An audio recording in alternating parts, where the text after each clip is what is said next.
Assalamualaikum warahmatullahi wabarakatuh. Abdullah ibn Mas'ud.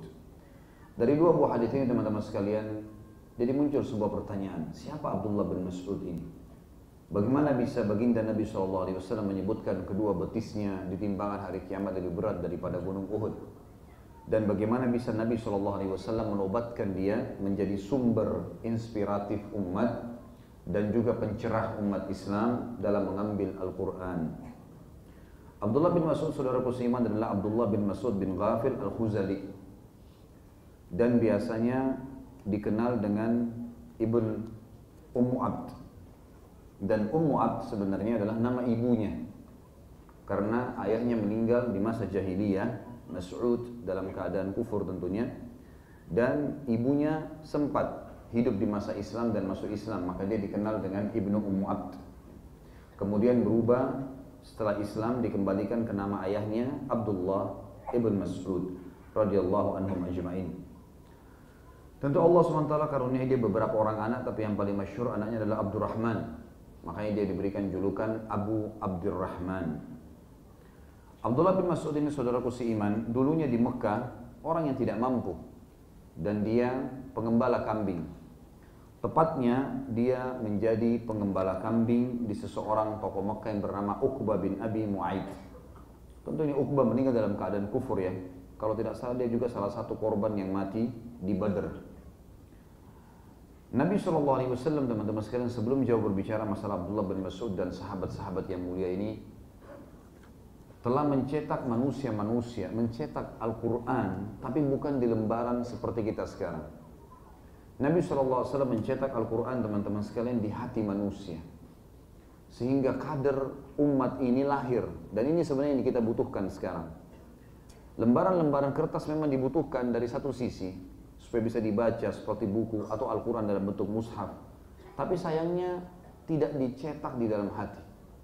Ada sebuah statement ditulis oleh penulis ini yang menarik bagi saya pikir itu sangat bagus. Saya bacakan di halaman 175, bagi yang pegang bukunya. Dikatakan Nabi SAW telah mencetak puluhan naskah Al-Quran, bahkan ratusan, bahkan ribuan dan jutaan. Beliau tidak mencetaknya dengan tinta di atas kertas, tapi beliau mencetaknya dengan tinta cahaya di atas lempengan hati manusia. Kalimat ini punya bobot ya, secara ilmiah. Maksudnya apa? Teman-teman sekalian, lebih penting Al-Quran itu ditanamkan dalam hati, bacaannya kah, tadabburnya kah, memahami artinya, mengambil hukumnya, mengamalkan ilmunya, dan menghafalnya, daripada sibuk mencetaknya saja di kertas, atau sibuk meletakkan dalam bentuk kertas atau buku yang kita taruh di lemari kita di rumah.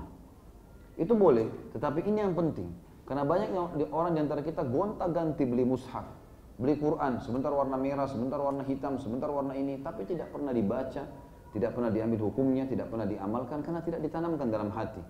Yang penting itu diukir dalam hati, saudaraku seiman. Dan itu luar biasa. Nabi SAW mencetak para sahabat seperti itu. Al-Quran tertanam dalam hati mereka. Kata penulis, itulah iman. Kalau Al-Quran sudah masuk dalam hati seseorang, maka itu dinamakan iman. Jika akarnya tertanam dengan kokoh dan pengaruhnya terhadap jiwa akan menjadi sangat kuat.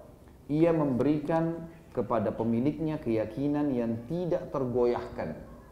Kalau antum sudah ambil Al-Quran, mulai ditanamkan di dalam hati bahwa ini adalah kitabullah, membacanya adalah ibadah, menghafalnya adalah ibadah, kemudian resapi dalam hati dan diamalkan, itu lebih penting daripada kertas.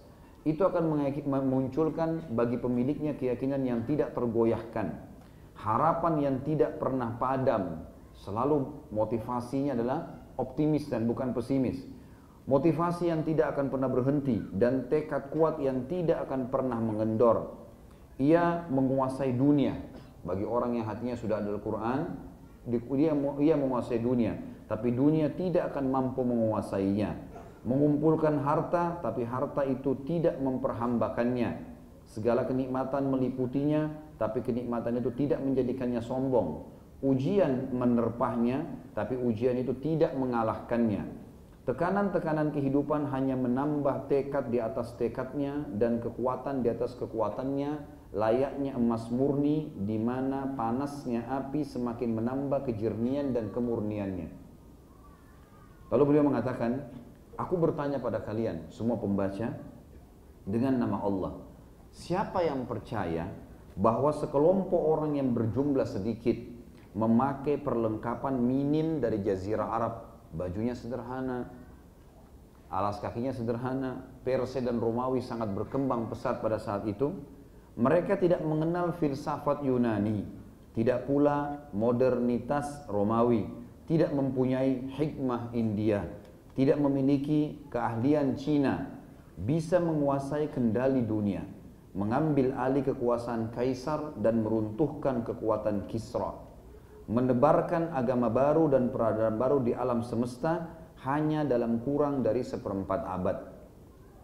Kata beliau, jadi kesimpulan disampaikan adalah sahabat-sahabat yang kita bahas termasuk Abdullah bin Mas'ud nanti ini, orang yang ciri khasnya teman-teman sekalian disebutkan cirinya di sini, ada di halaman 177, dia berbadan kurus, orangnya pendek, kulitnya coklat gelap, wajahnya sangat sederhana.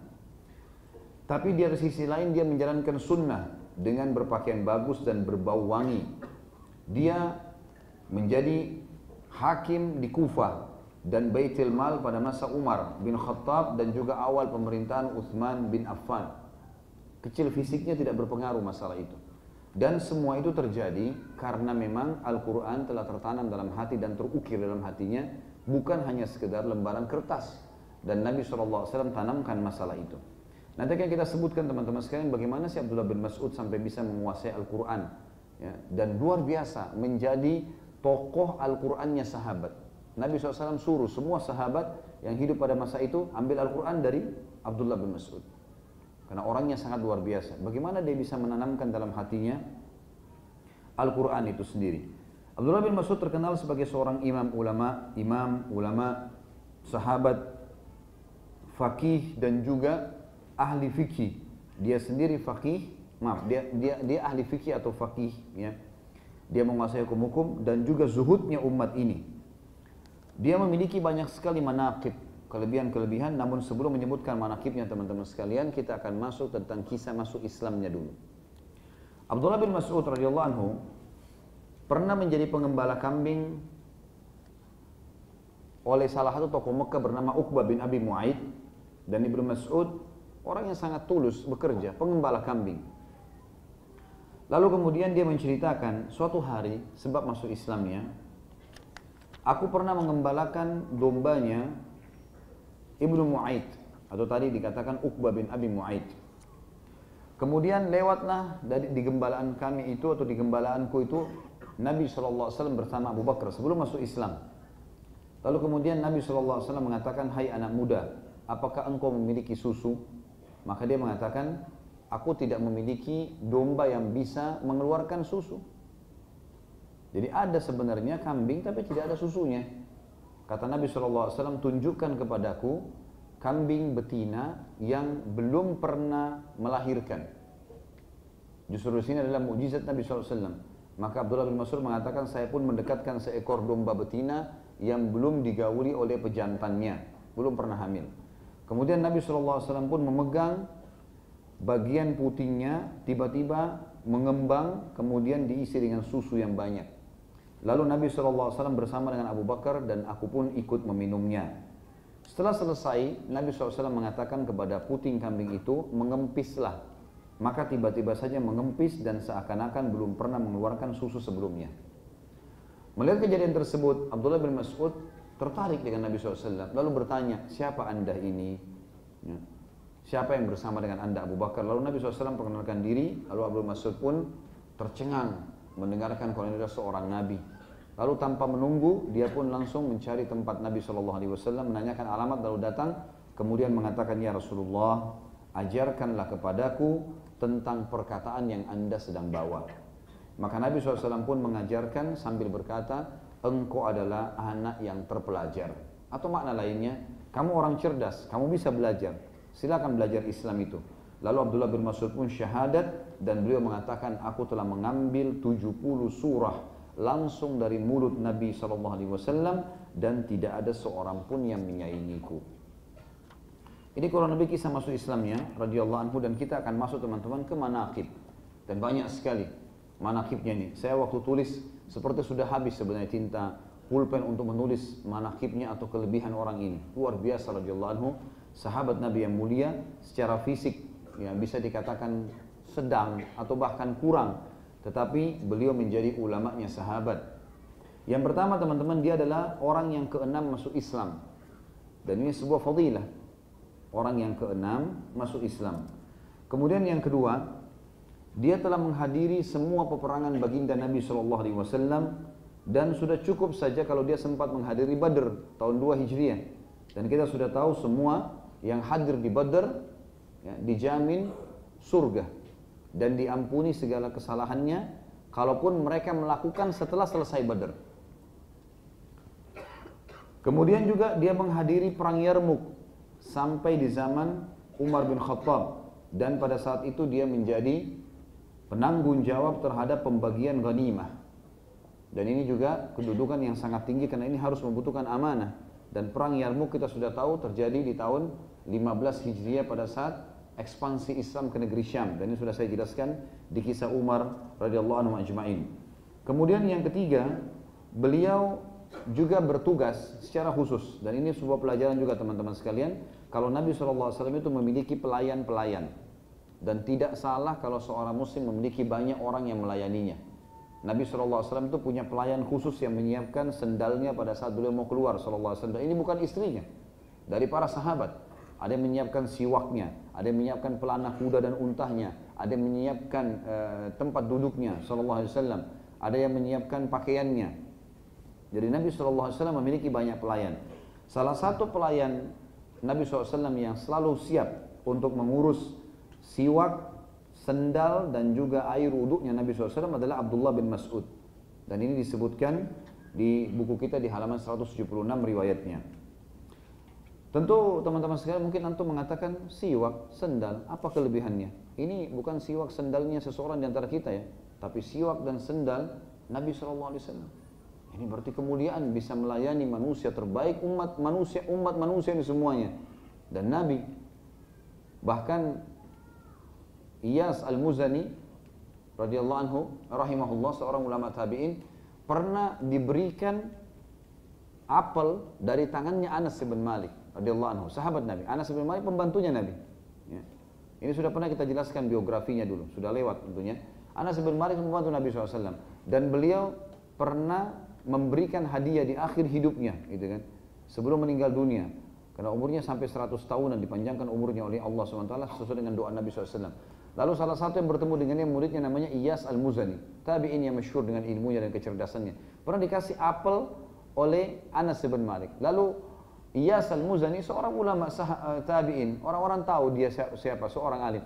Lalu dia mengambil apel tersebut dan mencium apel itu. Lalu kemudian murid-muridnya bertanya, kenapa anda mencium apel itu? Dia bilang, bagaimana saya tidak menciumnya? Saya mendapatkan apel dari tangan yang pernah bersentuhan dengan tangannya Rasulullah SAW. Begitu luar biasanya mereka memuliakan Nabi SAW. Gitu kan? Artinya memang ini luar biasa, karunia luar biasa. Nah, apalagi ini Abdullah bin Mas'ud punya tugas, setiap mau wudu, setiap mau pakai sendal, setiap mau bersiwak, dia yang bertugas.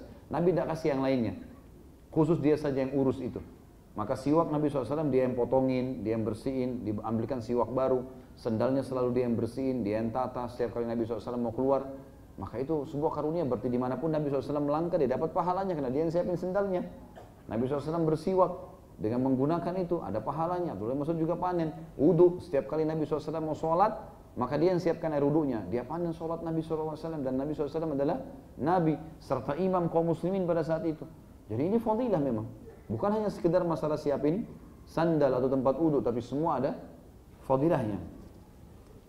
Kemudian yang keempat teman-teman sekalian, dia dan Hudzaifah ibn Yaman. Banyak di antara kita hanya mengenal Hudzaifah saja yang sebagai sahibus sir Nabi SAW. Dia pemilik rahasianya Nabi SAW. Padahal sebenarnya kalau dalam riwayat-riwayat yang masyhur, dua orang yang menjadi pemegang rahasia Nabi SAW. Dan ini juga pelajaran teman-teman, kalau kita bisa mencari orang yang terpercaya untuk kita sampaikan masalah-masalah kita dan dia mengetahuinya. Siapa tahu satu waktu meninggal dunia, maka dia bisa menyampaikan kepada orang-orang yang lain yang memang perlu mengetahui berita itu, seperti masalah utang dan seterusnya. Dikatakan ada riwayat yang menjelaskan bahwasanya dia Abdullah bin Mas'ud dan Hudzaifah bin Yaman adalah dua orang yang terkenal sebagai pemilik rahasia Nabi SAW. Di antaranya hadis yang masyhur yang kata Nabi SAW kepada Abdullah bin Mas'ud, "Idnuka alayya an yarfa'al hijab wa an tastami'a siwadi hatta anhaq." Kamu selalu dapat izin dari aku, hai Abdullah bin Mas'ud, untuk masuk ke rumahku. Pokoknya selama hijab diangkat, pintu dibuka, kamu bisa masuk. Tidak ketuk pun silakan masuk. Dipercaya oleh Nabi SAW. Silakan. Begitu hijab saya angkat, rumah saya buka, kamu orang boleh masuk. Tidak usah izin, tidak seperti yang lainnya. Dan engkau boleh mendengarkan semua yang berhubungan dengan rahasiaku sampai aku melarangmu. Kata Abu Musa al-Asy'ari radhiyallahu anhu, aku dan adikku atau kakakku pernah masuk dari Yaman menuju ke Madinah dan kami tinggal di Madinah. Maka kami selalu melihat Abdullah bin Mas'ud bolak-balik masuk ke rumah Nabi SAW bersama ibunya sampai kami mengira Abdullah bin Mas'ud adalah salah satu keluarga Nabi SAW. Saking dipercayanya oleh Nabi SAW. Tentu tidak mungkin orang sembarangan masukkan orang di rumahnya, apalagi rumah Nabi SAW. Allah menurunkan dalam Al-Quran harus minta izin dulu baru boleh masuk ke rumah orang. Tapi Nabi SAW memberikan kepada Abdullah bin Mas'ud kelebihan itu. Yang kelima teman-teman sekalian, kelebihan dia adalah dia orang yang sangat mirip dengan Nabi SAW dalam segala seluk-beluk perilakunya dan ibadahnya. Sebagaimana Hudzaifah bin Yaman radhiyallahu anhu mengatakan, "Inna ashbahan nasi dalan au fi'lan wa halan."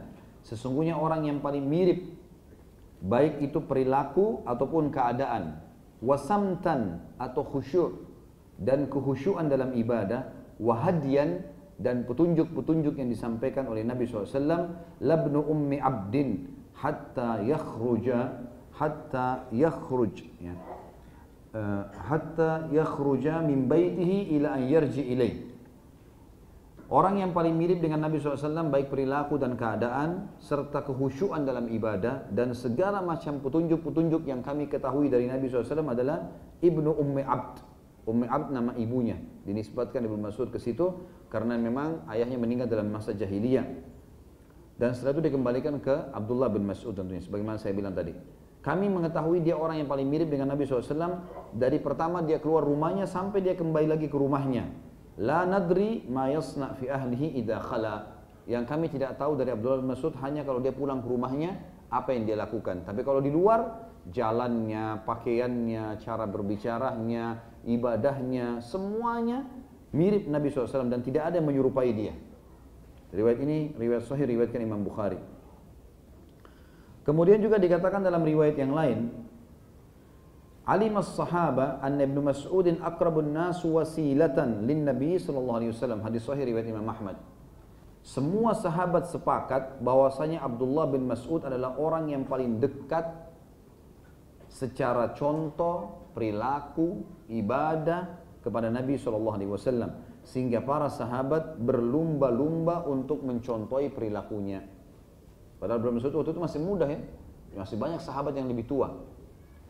Yang keenam, dia adalah salah satu dari 6 orang yang telah turun firman Allah kepadanya, yang bunyinya A'udzubillahi minasyaitonirrajim. Ayat ini tentunya turun surah Al-An'am surah nomor 6 ayat 52. Turun pada saat Nabi SAW sedang duduk bersama 6 orang sahabat ini. Salah satunya adalah Abdullah bin Mas'ud.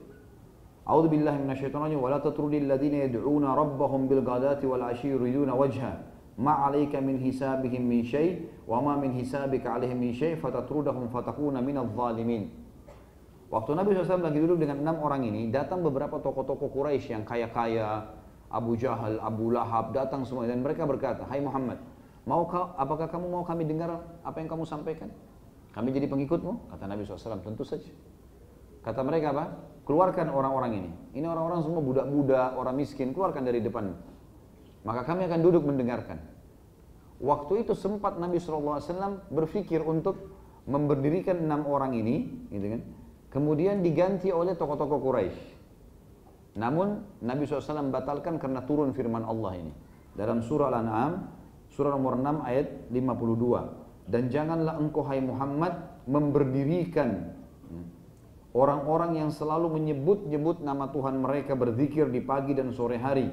hanya untuk mengejar ridha dan wajahnya Allah, artinya ikhlas karena Allah. Tidak perlu kamu pikir tentang masalah hisab mereka, dan kamu tidak bertanggung jawab dengan itu, dan juga hisabmu terhadap mereka. Kamu tidak perlu menyalahkan mereka, tidak perlu juga mereka kamu usir atau kamu pindahkan. Maka akhirnya gara-gara kamu mempertimbangkan ada tokoh-tokoh Quraisy yang mau datang, kamu akan memberhentikan atau mendirikan mereka, maka kau termasuk orang-orang yang zalim. Kata Nabi SAW pada saat itu, duduklah. Dan akhirnya ditolak tokoh-tokoh Quraisy untuk duduk. Kecuali kalau mereka mau bergabung, silahkan. Karena mereka tidak mau bergabung sama orang-orang yang dianggap budak pada saat itu atau pelayan-pelayan. Begitu juga teman-teman sekalian, yang ketujuh adalah beliau satu-satunya sahabat yang telah mengambil 70 surah Al-Quran. Kita tahu ada 114 surah, 70 surah dan jumlahnya sangat banyak ini, yang langsung diambil dari lisan baginda Nabi SAW. Langsung diambil dari lisan Nabi SAW. Dan ini sebuah karunia. Makanya beliau berkata, Ataitun Nabiyya sallallahu alaihi wasallam fakultu, aku pernah mendatangi satu hari Nabi SAW setelah masuk Islam, maka aku mengatakan, Alimni min hadal qaul, au al-Islam. Ajarkan kepadaku tentang agama yang anda bawa, atau agama Islam. Qala sallallahu alaihi wasallam, innaka gulamun muallam. Sesungguhnya kau anak muda yang cerdas dan mau belajar. Qala fa akhadtu min fihi 70 suratan la yunazi'ni fiha ahad. Maka aku mengambil dari mulut Nabi SAW 70 surah secara langsung yang tidak ada seorang pun bisa mengalahkanku di 70 surah itu. Atau menyaingiku tentunya. Juga teman-teman sekalian, beliau punya kelebihan. Yang kedelapan adalah orang yang pertama membaca Al-Quran di hadapan Quraisy secara terang-terangan. Walaupun beliau sempat dipukulin sampai berdarah-darah. Dan itu disebutkan kisahnya di halaman 180 sampai 181, di mana Abdullah bin Mas'ud pernah melihat orang-orang Quraisy, ya, pada saat melihat kaum muslimin selalu memukulnya. Lalu beberapa sahabat berkata satu sama yang lain, siapa kira-kira yang berani membaca Al-Quran di hadapan mereka? Siapa tahu mereka akhirnya bisa tersentuh. Maka Abdullah bin Mas'ud mengatakan, aku. Para sahabat bilang, hai Abdullah bin Mas'ud, ada orang-orang yang lebih besar badannya saja tidak berani, bagaimana kamu berani? Kata Abdullah bin Mas'ud, saya akan melakukannya. Maka dia pun pergi ke belakang maqam Ibrahim, lalu dia membaca di waktu duha surah Ar-Rahman yang memang sudah turun di Mekah pada saat itu. Mulai dia membaca Ar-Rahman, 'allamal Qur'an, khalaqal insan, terus dibaca ayat tersebut dengan suara keras. Orang-orang Mekah melihat, ini bukan tokoh Quraisy, ini seorang pegawai, ya, dianggap waktu itu orang miskin, susah. Ya, bahkan sebagian ada athar yang menyebutkan dia dulunya mantan budaknya Uqbah bin Abi Mu'aid itu. Ada yang mengatakan dia pengembala kambingnya. Maka Abdullah bin Mas'ud pun dikerumuni oleh orang-orang Quraisy. Lalu mereka berkata, apa yang kamu baca hai Ibnu Ummu Abd? Maka dia mengatakan Al-Quran. Lalu orang-orang Quraisy pun menyerangnya sampai ya, membuat kulitnya terkelupas. Dan Ibnu Mas'ud pun terus membaca tanpa memperdulikan walaupun wajahnya sudah dipenuhi dengan darah. Sampai dia menyelesaikan akhir surah yang turun dari Ar-Rahman. Kemudian dia kembali ke Darul Arqam. Dan ternyata para sahabat merasa kasihan melihatnya karena wajahnya penuh dengan darah tadi. Lalu mereka berkata, hai Ibnu Mas'ud, cukuplah, jangan engkau ulangi lagi. Kata Ibnu Mas'ud waktu itu menghadap wajahnya ke arah Nabi SAW lalu mengatakan, ya Rasulullah, kalau seandainya anda mau, besok aku akan mengulanginya. Jadi ini menandakan sebuah fadilah yang luar biasa. Bagaimana pada saat itu masih banyak orang yang takut memperdengarkan Al-Quran, tapi dia datang dengan postur tubuh yang kecil, tapi keimanan yang kuat, dia membaca Al-Quran di depan mereka. Kemudian teman-teman sekalian, salah satu kisah yang unik adalah bagaimana fadilah atau manaqib yang ke-9, dia adalah salah satu yang membunuh Abu Jahal. Abu Jahal. Tentu ini disebutkan di halaman 184 kalau yang pegang bukunya. Saya pernah sebutkan teman-teman sekalian tentang kematian Abu Jahal di perang Badr. Abu Jahal adalah seorang raja Mekah kalau kita bisa bahasakan waktu itu ya. Walaupun memang di Mekah banyak kepala-kepala suku yang memimpin. Dan dia punya julukan di Mekah Abu Hakam. Dia sempat hadir di perang Badr. dan memang terbunuh di situ. Ada riwayat yang menjelaskan dia mati karena tebasan pedangnya adik kakak Mu'adz dan Mu'awwidh, dua orang anak muda Ansar kalau masih ingat ceritanya, yang mendatangi Abdurrahman bin Auf radhiyallahu anhu ajma'in. Lalu kakaknya berkata, "Hai paman, mana Abu Jahal?" Kata Abdurrahman, "Nanti kalau saya lihat." "Kenapa kau cari dia?" Kata Mu'adz si kakak, "Saya ingin membunuhnya. Saya mengetahui kalau dia orang yang paling suka menyakiti Nabi SAW di Mekah." Kata Abdurrahman, "Nanti kalau saya lihat saya akan tunjukkan." Kemudian datang Mu'awwidh si adiknya di sebelah kirinya Abdurrahman dan berkata, "Hai paman." Dia tidak dengar kakaknya tadi ngomong apa, tanpa disengaja nih dia mengatakan, "Hai paman, mana Abu Jahal?" Kata Abdurrahman, "Kenapa kau tanya? Ini perang lagi berkecamuk ya." Lalu kata anak Mu'awwidh ini si adik, dan ini pada saat itu Mu'adz berumur 16, si Mu'awwidh umur 15. Lalu kata Mu'awwidh, saya dengar dia paling banyak menyiksa Nabi SAW di Mekah, saya ingin membunuhnya." Kata Abdurrahman, "Baiklah, saya akan tunjukkan kalau sudah terlihat." Kata Abdurrahman, begitu saya lihat Abu Jahal dari jauh, semuanya besi dari kepalanya sampai kaki kudanya. Bukan kaki dia saja, semua kudanya pun dilapisi dengan besi dan terlihat cuma matanya. Saya mengatakan, itulah Abu Jahal. Kata Abdurrahman, demi Allah, belum selesai kalimat saya mengatakan Jahal, maka keduanya melecit seperti anak panah yang lepas dari busurnya, kemudian menembus barisan pasukan yang membela Abu Jahal sampai keduanya menebaskan pedangnya. Dan akhirnya Mu'awwidh mati terbunuh, si adik mati syahid di situ, dan Mu'adz sempat melarikan diri tapi setelah menebaskan pedangnya di paha Abu Jahal dan berdarah, dan Abu Jahal pun jatuh. Ada riwayat yang menjelaskan Abu Jahal mati karena ini. Abu Jahal mati karena tebasan ini, dan perang Badar dimenangkan karena Abu Jahal jatuh. Dan Mu'adz akhirnya keluar dari medan perang karena dia rasa tangannya sempat kena tebasan dan dia sempat ikat dengan imamahnya tangan kanannya, tapi dia merasa mengganggu. Dicabutlah imamah itu, kemudian tangannya diinjak dengan kakinya, dicabut telapak tangannya atau lengannya sebelah kanan, lalu dia masuk ke medan perang dengan tangan kiri sampai dia terbunuh mati syahid. Dan waktu itu umurnya 15 dan 16 tahun. Ini luar biasa iman mereka. Riwayat ini ada riwayat lain teman-teman yang menceritakan tentang tokoh kita, Abdullah bin Mas'ud radhiyallahu anhu. Abdullah bin Mas'ud ini dulu dikenal sekali sebagai pengembala kambing, dan memang pengembala kambing dianggap remeh sekali oleh orang-orang Quraisy ini. Dianggap seorang pegawai yang tidak perlu dihormati, gitu kan. Nah, Abdullah bin Mas'ud terkenal. Uqbah bin Abi Mu'aid masih kelasnya di Quraisy di bawahnya Abu Jahal, gitu kan. Abu Jahal waktu jatuh penuh dengan darah, gitu kan. Karena dia penuh dengan debu dan kakinya berdarah. Abdullah bin Mas'ud mendengar Nabi SAW mengatakan, siapa yang bisa membunuh Abu Jahal, maka dia akan dapat begini dan begitu. Abdullah bin Mas'ud lalu tidak banyak bicara, pergi masuk ke medan perang, mencari mana Abu Jahal nih. Dia tahu Abu Jahal. Ternyata karena dia sudah jatuh berdarah dan pasukannya banyak yang melarikan diri, Abu Jahal tinggal sendiri. Abdullah bin Mas'ud badannya kecil, Abu Jahal besar sekali. Abu Jahal itu terkenal postur tubuhnya sangat besar. Dia dengan beberapa tokoh-tokoh Quraisy termasuk Umayyah bin Khalaf, orang yang sangat besar. Sampai-sampai waktu dia jatuh dari kudanya, dia nggak bisa berdiri lagi karena besarnya, gemuknya badannya. Maka Abdullah bin Mas'ud naik di atas dadanya. Karena kecilnya lalu berkata, hai musuh Allah, saatnya kau mati. Abu Jahal karena sombongnya dia lihat, dia bilang, bukankah kau si pengembala kambing?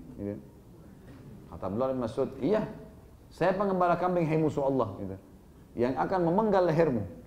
Sempat Abu Jahal ini saking sombongnya dan meninggal dalam keadaan kufur wa na'udzubillah, dia mengatakan, sungguh kau sudah menduduki sebuah gunung yang besar.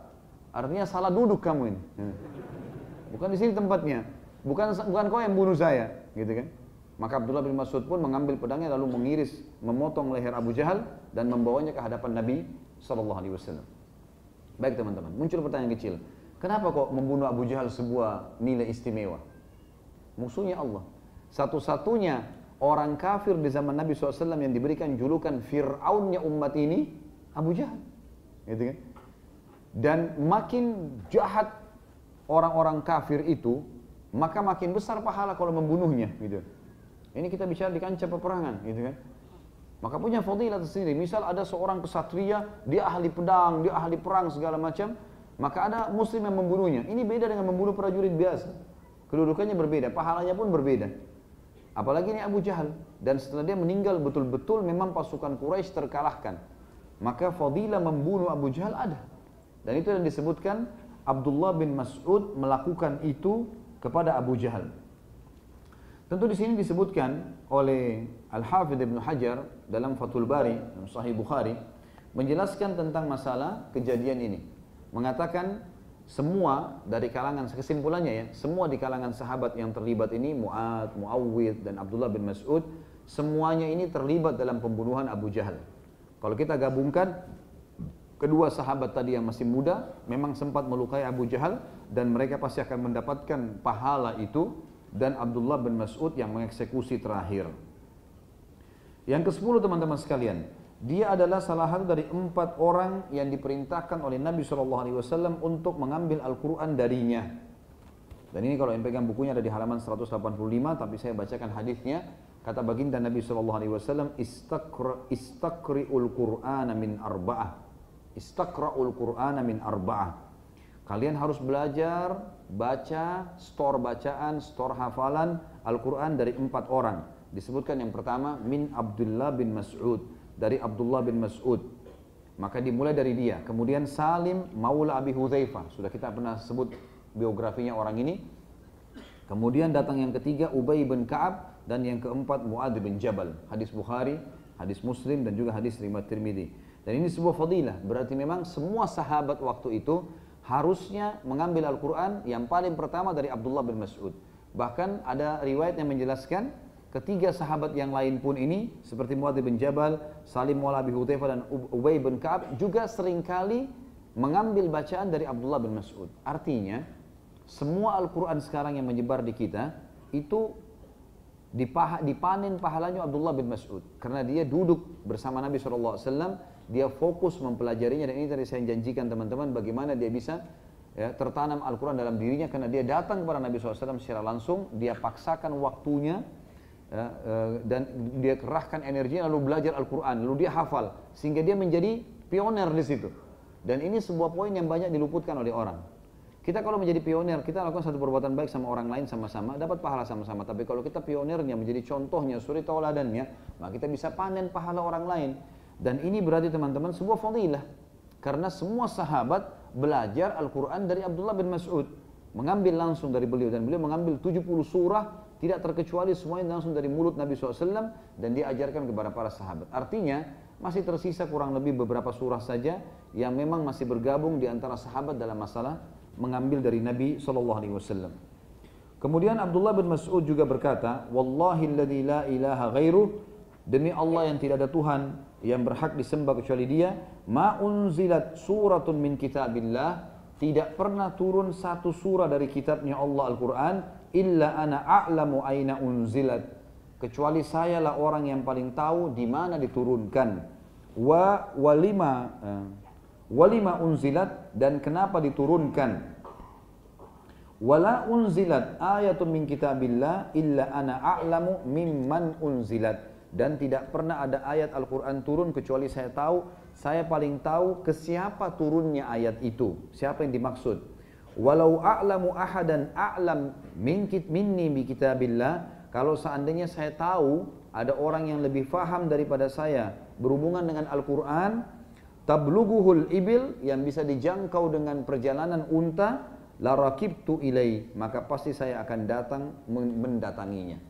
Dan ini juga sebuah hal teman-teman sekalian, bukan kesombongan kalau misal memang kita menguasai sebuah bidang, misal kita menguasai sekali bidang IT atau ilmu tertentu misalnya, memang kita ahlinya, tahu, di situ kita kuasai dan kita ikhlas karena Allah belajar.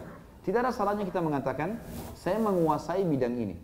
Itu bukan riya, bukan aib, dan bukan asal tidak diikuti dengan sifat sombong. Karena pernyataan ini bisa saja membuat orang lain jadi faham, dia harus ambil dari kita. Diambil dari perkataan Ibnu Mas'ud yang mengatakan, demi Allah, saya orang yang paling tahu ayat Al-Quran. Tidak ada surah turun dalam Al-Quran kecuali saya yang paling tahu di mana turunnya, kenapa, dan untuk siapa. Gitu kan? Dan kalau saya tahu ada orang lebih tahu dari saya, maka saya pasti akan mendatanginya. Juga beliau berkata, Wallahi laqad akhadtu min fi Rasulillah SAW bid'an wa sab'ina surah. Demi Allah, aku benar-benar telah mengambil langsung dari mulut baginda Nabi SAW 70 sekian surah. Wallahi laqad alima ashabu Rasulillah SAW, dan demi Allah seluruh sahabat-sahabat Rasulullah SAW mengetahui anni min a'lamihim bi kitabillah, saya orang yang paling faham di antara mereka dari kitabnya Allah, wa ma ana bi khairihim, walaupun saya bukan orang terbaik mereka. Jadi ini sebuah fadilah dan ini tidak ada sahabat yang memungkirinya. Bagaimana dia mengakui dia orang yang paling faham kitabullah untuk mempromosikan diri supaya bisa orang-orang datang belajar. Apalagi Nabi SAW memang menyuruh mengambil Al-Quran dari dia. Beliau juga mengatakan, kata Nabi SAW, man ahabban yaqra al-Quran gaddan kama unzila falyaqra qira'atu ummi abd. Nabi SAW pernah lewat waktu Abdullah ibn Mas'ud lagi sholat, rupanya bacaannya terdengar sedikit keluar, bacaan Qur'annya, dan dia membaca dengan tartil, pelan-pelan dibaca, alif lam mim, berhenti, zalikal kitabu la raiba fi hudan lil muttaqin, pelan-pelan. Waktu itu dia baca surah An-Nisa. Saya kasih contoh aja tadi. Maka waktu itu Nabi SAW bersabda waktu lagi lewat, Abdullah bin Mas'ud lagi sholat, cuma didengar oleh Nabi SAW. Kata beliau, siapa yang ingin mengambil Al-Quran ya seperti murni turun, seperti saya dengar dari Jibril, begitu pas bacaannya, suaranya, maka dia mengambil seperti bacaannya Ibnu Mas'ud atau Ibnu Ummi Abd. Juga Nabi SAW teman-teman pernah menangis mendengarkan bacaan Abdullah bin Mas'ud Al-Quran karena indahnya suaranya, karena tartil dalam membaca Al-Quran, dan ini semua fadilah, tidak boleh orang buru-buru dalam membaca Al-Quran. Disebutkan dalam kisah, itu disebutkan kalau teman-teman pegang bukunya ada di halaman 188, saya akan sebutkan. Abdullah bin Mas'ud berkata, saya pernah mendatangi Nabi SAW, lalu beliau mengatakan, Iqra' alayyal Qur'an. Baca Al-Quran untuk saya, hai Abdullah bin Mas'ud. Qultu ya Rasulullah, Aqra'u alaika wa alaikal unzil. Apakah ya Rasulullah, saya baca untuk anda sementara untuk anda turun Quran itu anda sudah dengar dari Jibril. Kata Nabi SAW, Qala inni ashtahi an asma'ahu min ghairi. Saya ingin sekali mendengar dari orang selain saya, maksudnya dari manusia. Faqara'tu alaihi surat An-Nisa, maka aku pun membacakan surah An-Nisa hatta balagtu, sampai saya mencapai firman Allah, a'udzubillahi minasyaitonir rajim, fa kaifa idza ji'na min kulli ummatin bi syahidin wa ji'na bika 'ala haula'i syahida. Bagaimana hai Muhammad bila kami datangkan kau pada hari kiamat untuk menjadi saksi terhadap umat-umat manusia, dan bagaimana kalau kami mendatangkan kalian hai kaum muslimin, dan kami datangkan juga kau hai Muhammad menjadi saksi buat umat-umat sebelum kalian. Fagamazani birijlih, maka tanpa sengaja Nabi SAW menyentuh kakiku dengan kaki beliau. Faida ainahu tadrifan, maka saya melihat kedua mata Nabi SAW ya mengeluarkan air mata. Dan ini kata para ulama tidak pernah ada disebutkan kalau ada sahabat yang seperti ini, yang memang Nabi SAW dengarkan ayat lalu menangis, dan ini sebuah fadilah sendiri. Kemudian yang ke-11 teman-teman, dia juga mustajab doa. Orang yang kalau berdoa selalu diterima oleh Allah Subhanahu Wa Taala. Dan juga Nabi SAW memerintahkan agar berpegang pada wasiatnya Abdullah bin Mas'ud. Apa saja yang dia sampaikan, ambil. Selalu apa yang disampaikan, ambil hukumnya. Disebutkan di dalam sebuah riwayat, Ibnu Mas'ud membaca doa, Allahumma inni as'aluka imanan la yartad. Ya Allah, aku memohon keimanan yang tidak pernah goyah, wa na'iman la yanfad, dan nikmat yang tidak pernah terputus-putus, wa murafaqati nabiyyika sallallahu alaihi wasallam fi a'la jinanil khuld. Dan saya selalu bersama dengan nabimu, menemani nabimu di surga yang tertinggi dan kekal. Faqala Nabi SAW, ud'u wa yustajabu lak. Berdoalah semammu Ibnu Mas'ud, pasti akan diterima darimu. Berarti ada fadilah di sini, dia mustajab doa, karena apa saja yang dia bilang maka diterima oleh Allah Subhanahu Wa Taala. Nabi SAW juga berkata dalam hadis yang sahih riwayat Hakim, riwayat Tirmidzi, juga diriwayatkan oleh Ibnu Majah, iqtadu billadaini min ba'di min ashabi. Setelah saya meninggal, ambil hukum-hukum dari dua orang sahabatku ini, Abu Bakar dan Umar. Wahtadu bihadi Ammar, dan juga lengkapkan petunjuk-petunjuk itu dengan mengikuti Ammar bin Yasir radhiyallahu anhu. Nanti akan ada bahasan sendiri tentang beliau. Wa tamassaku bi ahdi Ibnu Mas'ud, dan berpegang teguhlah pada wasiatnya Ibnu Mas'ud. Jadi para sahabat waktu terjadi fitnah, terjadi fitnah yang sangat besar di zaman Utsman bin Affan dan seterusnya. Mereka selalu meminta wasiat dari Abdullah ibn Mas'ud radhiyallahu anhu, gitu kan. Bagaimana tentu fitnah Utsman terjadi, terbunuhnya itu sebelum Ibn Mas'ud sudah meninggal sebelumnya, karena fitnah itu terjadi di tahun 36 Hijriah. Sementara Ibn Mas'ud meninggal tahun 32 Hijriah. Tapi sahabat pada saat melihat ada masalah mereka selalu kembali ke Ibn Mas'ud karena tahu ini adalah pemilik wasiat. Apa saja, wasiat itu gini teman-teman, kalau misalnya kita butuh sesuatu, nasihat apapun, orang yang paling layak kita datangi orang yang paling dewasa, dan itu diistilahkan dalam agama dengan orang ahli wasiat, orang yang suka memberikan nasihat dan tepat nasihatnya karena kedewasaan dan pengalamannya. Maka Abdullah bin Mas'ud dijadikan sebagai hukum syar'i untuk mengambil wasiat darinya. Abdullah bin Mas'ud teman-teman sekalian terkenal sekali, poin yang ke-12 adalah dengan waraknya. Dan warak ini artinya orang yang sangat dekat dan menjaga hubungan indahnya atau baiknya dengan Nabi SAW. Dan itu ada disebutkan di halaman 191. Di antaranya, Masruq rahimahullah, salah satu tabi'in berkata, seorang laki-laki berkata tentang Abdullah ibn Mas'ud, betapa inginnya aku termasuk ashabul yamin, golongan kanan, termasuk orang-orang yang didekatkan kepada Allah. Maka Abdullah berkata kepadanya, lakin hahuna rajulun wadda annahu idza mata la yub'ats. Tapi ketahuilah, ada laki-laki di sebelahmu, maksudnya yang sedang bicara, dia sendiri Abdullah Mas'ud, yang ingin jika dia mati agar tidak dibangkitkan. Dan ini nama warak namanya. Artinya dia warak itu bergabung antara merendah diri, antara dalamnya ilmu, dalamnya iman. Bukan dia memungkiri tentang kebangkitan, tapi dia bilang, kalau kau berharap nanti kalau kau mati menjadi ashabul yamin, orang yang selamat masuk surga, saya juga sebenarnya berharap, tapi saya kalau dikasih pilihan, saya berharap tidak dibangkitkan karena takut jangan sampai jangan menjadi ashabul yamin itu, atau saya tidak jadi mereka. Hasan Basri menukil mengatakan Abdullah bin Mas'ud pernah berkata, "Lau waqaftu bainal jannati wan nar." Kalau seandainya saya diberdirikan antara surga dan neraka, faqila li, lalu dikatakan kepadaku, "Ikhtar nukhayyiruka min ayyuhuma takunu ahabba ilaika aw takuna ramadan." Kalau kamu hari kiamat dibangkitkan hai Ibnu Mas'ud, lalu kemudian disuruh pilih surga, neraka, atau kau menjadi tanah, yang mana kau harus pilih? Karena kalau kau masuk surga butuh konsekuensi mana amalmu, kalau kau masuk neraka juga akan dihitung amalmu. Mana yang kau pilih? Pilih dua-duanya, dipertimbangkan dulu amalmu, atau kau jadi tanah. Lah ahbabtu an akuna ramada. Maka pada saat itu saya lebih baik memilih menjadi tanah. Maksudnya adalah jangan sampai nanti saya pilih surga ternyata amal saya tidak cukup, bukan tidak mau masuk surga. Ini bentuk warak, bentuk ya perendahan diri seorang Abdullah bin Mas'ud kepada hukum-hukum Allah.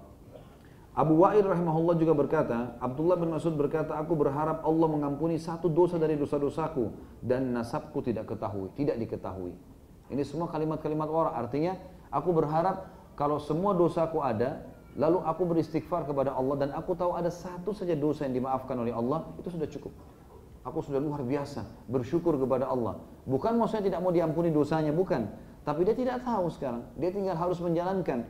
Karena merendahnya dia mengatakan, aku berharap kalau ada dosaku yang Allah sudah ampuni, aku bersyukur. Apalagi kalau diampuni semuanya. Dan aku berharap nasabku tidak diketahui. Artinya jangan sampai aku terkenal, akhirnya nanti aku jadi lupa daratan. Aun bin Abdillah dari saudaranya Ubaidillah rahimahumullah berkata, jika orang-orang telah tidur maka Abdullah berdiri untuk sholat. Kemudian aku mendengar dengungan seperti suara lebah karena bacaan Al-Qur'annya. Ini semua contoh-contoh warak. Tentu warak banyak sekali contohnya teman-teman sekalian. Seperti juga orang menjaga kesucian, kehormatan dengan Allah. Jangan sampai melanggar bukan yang haram tapi yang makruh. Seperti misalnya antum berusaha untuk tidak makan berdiri dan minum berdiri, maka namanya warak. Berusaha untuk tidak melihat yang haram walaupun itu tidak disengaja, itu juga adalah warak. Semuanya sama, gitu kan? Dan ini bagian-bagian daripada warak itu sendiri. Abdullah bin Mas'ud terkenal dengan kewaraannya. Juga Abdullah bin Mas'ud, ini fadilah yang ke-12, memiliki ya, sifat tawadhu. Dan tawadhu dengan warak ada bedanya sedikit. Kalau tawadhu lebih banyak kepada masalah fisik, merendah, ya, merendah secara fisik. Dan itu disebutkan juga panjang lebar di halaman 192 sampai 194. Saya pilihkan Di antara tawadhu'nya dinukil dari Hubayb bin Abi Thabit rahimahullah, ia berkata pada suatu hari Ibnu Mas'ud keluar lalu orang-orang mengikutinya. Ibnu Mas'ud berkata kepada mereka, apa keperluan kalian ikuti saya? Dia keluar dari rumahnya, orang-orang pada ikut semua karena orang-orang tahu dia ulama, mau dengar sesuatu mungkin, mau lihat, mau temanin gitu. Maka mereka menjawab, tidak, kami hanya ingin berjalan denganmu. Maka Abdullah bin Mas'ud berkata, pulanglah kalian, karena hal itu adalah kehinaan bagi orang yang mengikuti dan fitnah bagi orang yang diikuti. Sangat tidak mau untuk diikuti oleh orang-orang kalau bukan karena masalah khusus mau bertanya masalah hukum. Jadi dia tidak mau nanti dikenal, oh ramai itu orang semua tahu ini dalam Abdullah bin Mas'ud, dia hindari itu. Kecuali memang dalam keadaan dalam majelis-majelisnya di masjid, seperti ada riwayat juga menyebutkan beliau buka majelis di masjid, maka orang ramai datang, itu dibiarkan. Tapi kalau khusus dia keluar dari rumahnya lalu diikuti orang, dia sangat tidak mau. Dan dia mengatakan pulanglah, kalau itu saja niatnya mau temani saya jalan, pulanglah. Karena itu akan menjadi fitnah, ya. Itu akan menjadi kehinaan bagi orang yang mengikuti. Kalian akan terhina, seakan-akan diri kalian butuh orang bodoh, padahal sebenarnya tidak. Dan juga akan jadi fitnah bagi orang yang diikuti. Dan ini bentuk tawadhu, merendah. Al-Harith bin Suwaid rahimahullah berkata, Abdullah berkata, seandainya kalian mengetahui apa yang aku ketahui dari diriku, niscaya kalian akan menaburkan pasir ke kepalaku. Abdullah maksud orang yang sangat luar biasa ibadahnya. Tapi, dan kedudukannya di sisi sahabat, apalagi dalam Islam. Tapi beliau mengatakan, supaya tidak ada kesombongan, kalau seandainya kalian tahu apa yang aku tahu tentang diriku, artinya banyaknya kesalahan-kesalahanku, maka kalian akan letakkan pasir di kepalaku. Bukan cuma ikuti, maka kalian akan letakkan pasir. Supaya orang jangan terlalu fanatik dengan beliau radhiyallahu anhu. Kemudian disebutkan juga teman-teman sekalian, di dalam buku kita ini, beberapa riwayat yang menjelaskan sambungan dari gabungan masalah wara' dan tawadhu itu. Di antaranya Ibnu Mas'ud radhiyallahu anhu sangat mencintai Nabi sallallahu alaihi wasallam, menghargai beliau dan takut menyampaikan suatu perkataan dari beliau dengan menambah satu kata atau dengan mengurangi satu huruf. Salah satu waraknya, takutnya atau menjaga hubungannya dengan Allah dan merendahnya di hadapan Allah SWT dan juga Rasulullah SAW, dia sangat takut menyampaikan kalau penyampaian hadis kalau ditambah satu kata saja. Dari Masruq rahimahullah disebutkan pada suatu hari Abdullah bin Mas'ud menyampaikan hadis kepada kami. Dia berkata, Rasulullah SAW bersabda, tiba-tiba dia gemetar dan bajunya pun ikut gemetar. Maksudnya terlihat dia kayak orang menangis, gitu kan? Kemudian berkatalah dia, seperti itu atau mirip dengan itu, ya? Atau mungkin seperti sekarang dikatakan, au kama qala Nabi SAW, tapi sambil gemetar, dia takut jangan sampai dia salah menyebutkan dari hadis Nabi sallallahu alaihi wasallam. Amr bin Maimun rahimahullah juga berkata, aku pulang dan pergi ke rumah Abdullah bin Mas'ud selama 1 tahun untuk belajar, dan selama itu aku tidak mendengarnya menyampaikan satu hadis dari Rasulullah SAW. Namun pada suatu hari dia menyampaikan sebuah hadis, maka lidahnya berucap, Rasulullah SAW bersabda, tiba-tiba dia ketakutan sehingga aku melihat keringat menetes dari keningnya. Kemudian dia menambahkan, Rasulullah SAW bersabda seperti itu. Maksudnya saking merendahnya, dia takut salah, dia jaga waraknya, jangan sampai salah, maka dia hati-hati sekali sampai mau menyampaikan hadis itu keringatan. Alqamah bin Qais rahimahullah berkata, Abdullah bin Mas'ud menyampaikan hadis setiap Kamis sore. Aku tidak mendengarnya di setiap sore berkata, Rasulullah SAW bersabda kecuali 1 kali. Maka aku melihatnya ternyata dia bersandar ke sebuah tongkat dan tongkatnya itu bergetar dan bergoncang. Maksudnya, setiap Kamis dia sampaikan hadis. Dan aku tidak pernah mendengarkan satu hadis saja yang disampaikan Abdullah bin Mas'ud. Dia mengatakan misalnya Rasulullah SAW bersabda, kecuali saya menemukan tongkatnya gemetar dan dia pun ketakutan. Jangan sampai apa yang disampaikan itu salah. Jangan sampai disampaikan itu salah. Ini juga teman-teman dinukil dari banyak riwayat ulama tabi'in seperti Imam Malik rahimahullah. Bagaimana beliau kalau ingin menyampaikan hadis Nabi SAW, beliau selalu mandi dulu, lalu menggunakan baju yang paling bersih, gitu kan? Ini termasuk yang ditunjukkan seperti yang ditunjukkan Abdullah bin Mas'ud. Mereka saking menghormatinya, kalau Mas'ud tadi sangat takutnya, jangan sampai salah. Kalau Imam Malik malah saking gembiranya menyampaikan, dan beliau selalu mandi dan menggunakan baju bagus, wangi-wangian, setiap mau menyampaikan hadis. Kalau ada yang meminta isi pengajian di sini, Imam, kata Imam Malik, baiklah, sebentar. Beliau pulang ke rumah, mandi, ganti baju baru, pakai minyak wangi paling bagus, baru datang ke majelis. Lalu ditanya sama muridnya, kenapa anda lakukan? Dia bilang, saya akan menyampaikan penyampaian Nabi SAW. Gitu kan? Sampai seperti itu. Dan banyak di antara tabi'in yang melakukan hal-hal yang kurang lebih serupa. mereka berhati-hati sekali teman-teman sekalian. Makanya jangan, kalau kita ambil dari riwayat Abdullah bin Mas'ud, jangan sampaikan kecuali yang jelas sudah kita ketahui. Kalau riwayat Imam Malik, kalaupun kita sudah ketahui, maka perindahlah penampilan dalam menyampaikan apa yang Nabi SAW sampaikan. Dalam riwayat lain dikatakan Abdullah bin Mas'ud memang selalu mendahulukan akhirat dari dunia, dan ini juga termasuk dalam sebuah wara', ya, bagian daripada wara' itu. Dari Ahwas al-Jushami rahimahullah berkata, kami menemui Ibnu Mas'ud sementara 3 orang putranya berada di dekatnya. Mereka tampan seolah-olah mereka adalah emas yang berkilau. Maka dia berkata kepada kami, sepertinya kalian iri kepadaku karena anak-anak ini. Maka kami berkata, benar demi Allah, dengan anak-anak seperti mereka itulah seorang muslim akan iri hati. Lalu Abdullah bin Mas'ud mengangkat kepalanya ke atap rumahnya yang kecil. Di sana ada burung alap-alap yang bersarang dan bertelur. Maka dia berkata, demi zat yang jiwaku berada di tangannya, aku mengibaskan tanganku dari tanah kubur mereka, lebih aku sukai daripada jatuhnya sarang burung alap-alap ini dan telurnya pecah. Maksudnya, Abdullah bin Mas'ud karena ilmunya, kata sebagian ulama, maka banyak wanita yang menawarkan diri untuk menikah. Maka menikahlah dengan seorang wanita yang sangat cantik dan terkenal dengan kelebihan fisiknya. Maka dari wanita ini lahir 3 orang anak, dan 3-3-nya sangat tampan, gitu, mengikuti ibunya. Maka ada beberapa orang muridnya yang datang dan melihat anak-anak itu duduk di dekat Ibnu Mas'ud dan sangat tampan, kulitnya putih, bersih. Dan mereka lihat ayahnya Ibnu Mas'ud punya kekurangan fisik. Maka mereka pada melihat Ibnu Mas'ud mengatakan, seakan-akan kalian iri melihat anak-anak ini. Mereka mengatakan iya. Terus terang kami bingung melihat bagaimana kejadian ini bisa terjadi. Abdullah bin Mas'ud memberikan ilmu kepada mereka, bahwasanya ini bukan milik saya, bukan dari saya, status saja sebagai ayah. Yang memberikan adalah Allah. Jadi beliau merendah di sini dan beliau mengatakan, sambil lihat ke atap rumahnya ada sarang burung. Kalau saya pribadi, saya lebih suka dan lebih mudah bagi saya di dalam timbangan amal nanti hari kiamat kalau saya membersihkan kuburan anak-anak saya ini. Artinya kalau mereka mati, itu masih lebih ringan untuk saya daripada sarang burung ini jatuh, telurnya pecah, lalu induk burung itu merasa kehilangan anaknya. Maksudnya ini bentuk kerendahan. Artinya anak-anak ini walaupun kalian lihat punya kegagahan, kelebihan, tapi bagi saya tidak ada nilainya, biasa saja. Dan saya lebih berhati-hati bertanggung jawab depan Allah kalau seandainya telur burung ini sampai pecah. Dari Qais bin Jubair rahimahullah, beliau berkata, Abdullah radhiyallahu anhu berkata, betapa menikmatnya 2 hal yang dibenci, kematian dan kemiskinan. Aku bersumpah demi Allah, yang ada hanyalah kecukupan dan juga kemiskinan. Aku tidak peduli dengan yang mana saja aku diuji, karena hak Allah pada masing-masing dari keduanya adalah wajib. Kecukupan mengharuskan adanya 4, kasihan dan membantu fakir miskin. Sedangkan kemiskinan mengharuskan adanya kesabaran. Artinya di sini bentuk berendahnya Abdullah bin Mas'ud berkata, oh maaf, ikhwan merapat ya, tolong maju karena di belakang masih ada yang belum dapat tempat.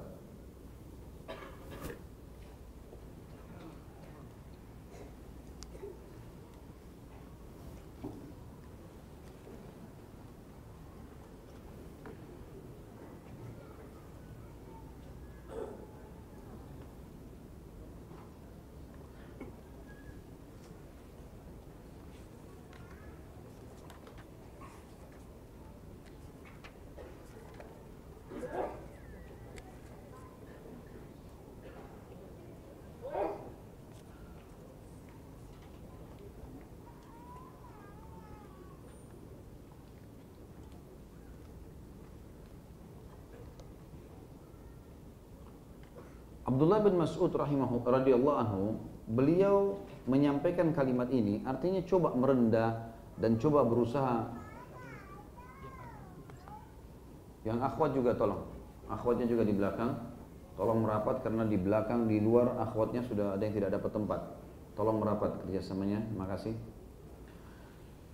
Abdullah bin Mas'ud juga radhiyallahu anhu mengatakan di sini sebagai bentuk kerendahan, saya sangat suka dengan kemiskinan dan juga kecukupan, ya.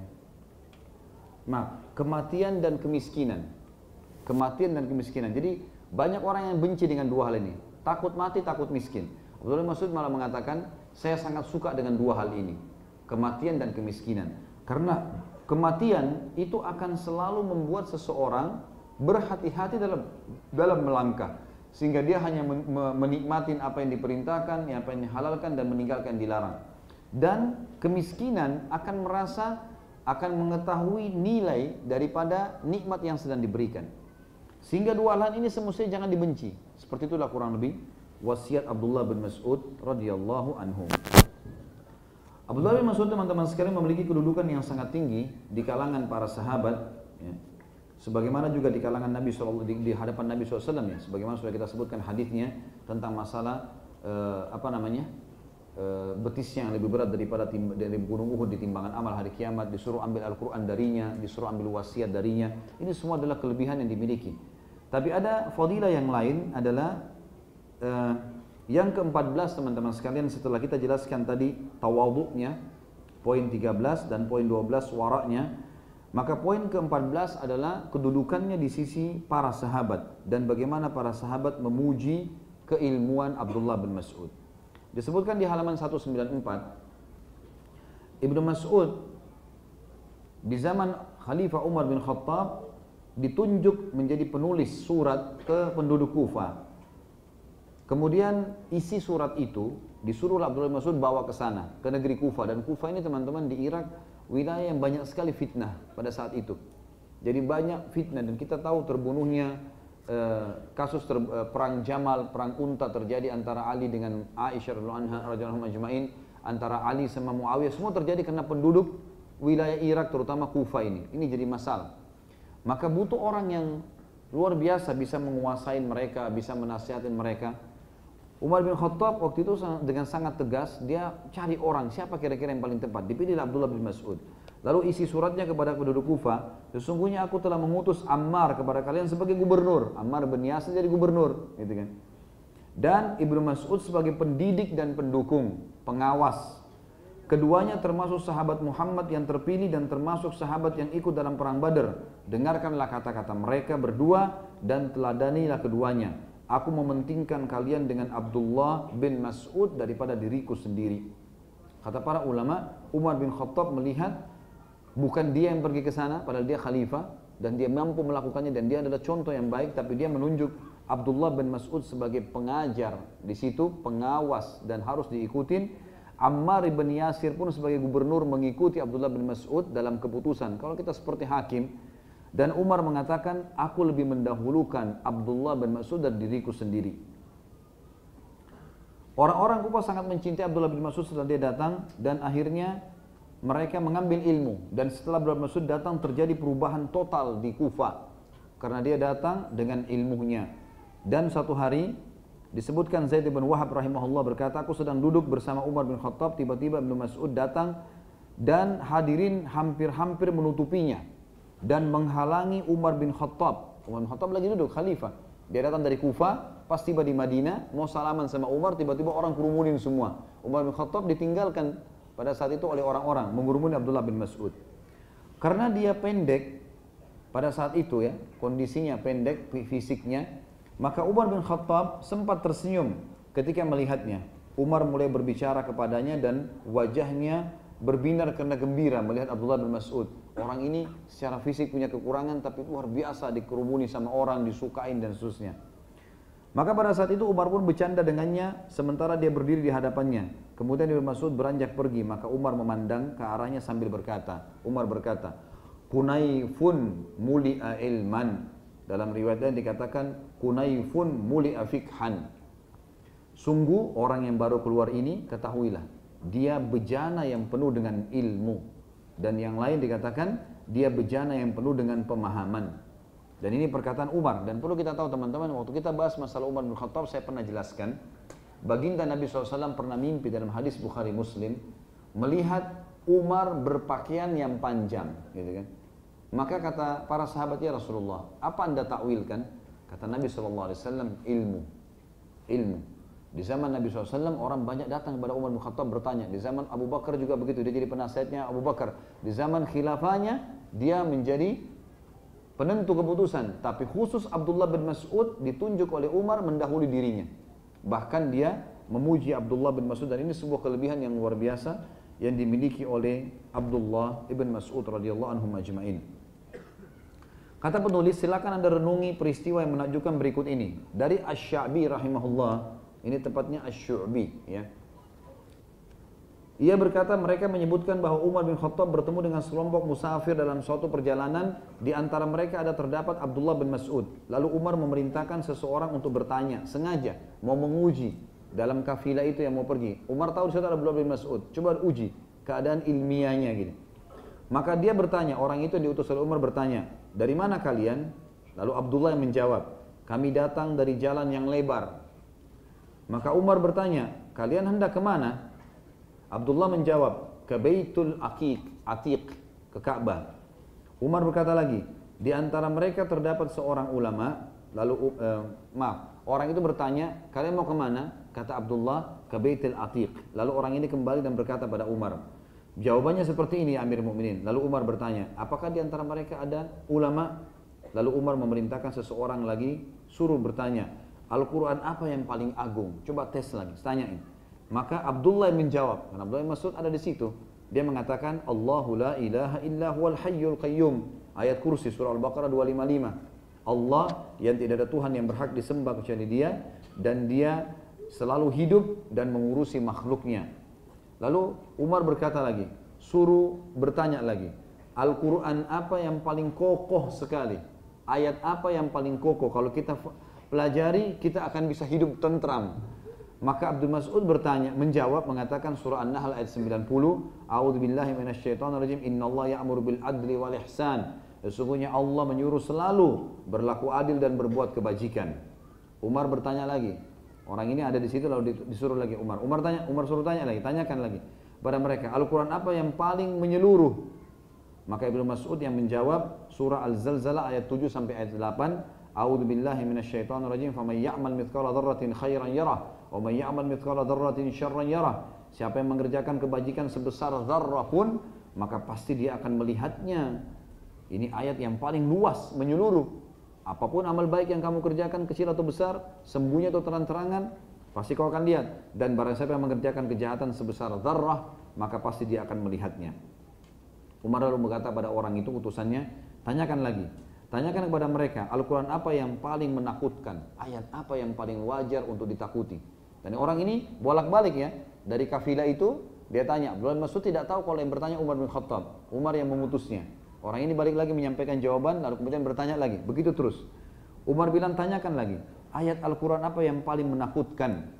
Maka Abdullah bin Mas'ud menjawab surah An-Nisa ayat 123. A'udzubillahi minasyaitonirrajim, laisa bi amaniyikum wala amani ahlil kitab, may ya'mal su'an yujza bih. Al-ayat. Pahala dari Allah itu bukanlah angan-angan dan bukan pula angan-angan ahli kitab. Allah pasti akan kasih. Barang siapa yang mengerjakan kejahatan, niscaya akan dibalas sesuai dengan kejahatannya itu. Artinya tidak ada perbuatan buruk yang tidak ada balasannya. Umar berkata lagi, tanyakan kepada mereka, Al-Quran apa yang paling besar memberikan harapan? Setelah kita tahu buat dosa segala macam, apa kira-kira ayat yang paling membuat kita punya harapan lagi? Abdullah menjawab lagi dalam surah Az-Zumar ayat 53. A'udzubillahi minasyaitonirrajim.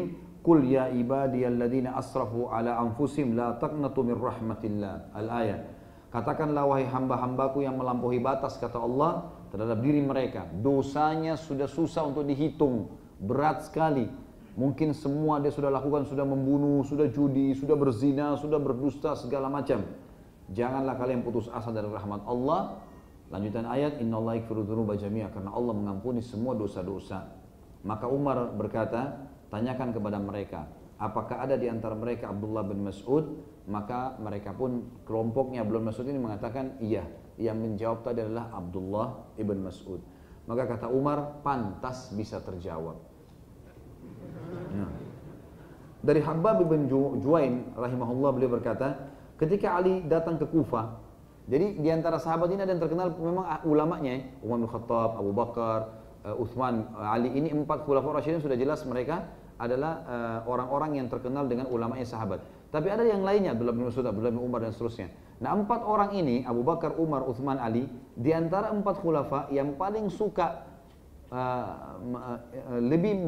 mendalami ilmunya dan mengetes ilmunya apakah dia sudah faham, atau mungkin ada di antara sahabat yang masih mau menyampaikan sesuatu. Umar sama Ali, dua orang ini. Tadi sudah kita sebutkan Umar bagaimana dia mengetes Abdullah bin Mas'ud dan berusaha untuk mengorek ilmu darinya gitu. Apakah memang ada yang dia belum tahu dan Abdullah bin Mas'ud bisa tahu gitu kan. Mungkin kalau dia tanya langsung selalu Abdullah bin Mas'ud menolak. Kalau Umar mengatakan, hai Ibnu Mas'ud, sampaikanlah kepada saya apa yang kau ketahui. Ya Amir Mu'minin, Anda lebih tahu dari saya. Tapi kalau dia gunakan orang lain, selalu ada jawaban gitu kan. Maka Ali bin Abi Thalib juga melakukan hal yang sama. Dan Ali sama Umar terkenal. Mungkin karena itulah ya, kenapa Nabi SAW pernah berkata, hai Umar, hai Ali, kalau kalian berdua bertemu dengan Uwais Al-Qarni, mintalah agar beristighfar kepada Allah. Karena dua orang ini selalu penasaran. Dan majlis mereka setelah jadi khalifah, selalu mencari cerita-cerita unik. Mana cerita unik nih? Cerita-cerita dari orang, mana yang unik, yang kira-kira sesuai relevansinya dengan aplikasi ayat dan hadis. Ali bin Abi Thalib dikatakan dari Habbab bin Juwain rahimahullah, ketika Ali datang ke Kufah, dia didatangi oleh kawan-kawan Ibnu Mas'ud, maksudnya murid-muridnya. Ali bertanya tentangnya kepada mereka sehingga mereka merasa bahwa Ali sedang menguji mereka. Jadi Ali selalu tanya murid-muridnya, bagaimana menurut kalian ini, bagaimana ayat ini, bagaimana hadis ini, dan murid-muridnya semua menjawab. Sampai murid Abdullah bin Mas'ud mengira Ali sedang menguji mereka. Ali berkata, aku berkata tentangnya seperti apa yang mereka katakan dan lebih baik lagi. Dia membaca Al-Quran, menghalalkan halalnya dan mengharamkan haramnya. Seorang yang faqih dalam agama dan seorang yang mengetahui tentang sunnah. Lalu Ali bin Abi Thalib mengatakan, aku sebenarnya bertanya tentang ini semua karena aku tahu bahwasanya dia, Ibnu Mas'ud, lebih baik daripada aku. Dia membaca Al-Quran, menghalalkan halalnya, mengharamkan haramnya, seorang yang faqih dalam agama dan seseorang yang paling mengetahui tentang sunnah. Jadi pengakuan Ali bin Abi Thalib yang terkenal dengan ulamanya sahabat memuji Abdullah ibn Mas'ud. Abu Ahwas juga meriwayatkan rahimahullah, kami datang kepada Abu Musa lalu aku mendapati Abdullah bin Mas'ud dan Abu Mas'ud berada di dekatnya.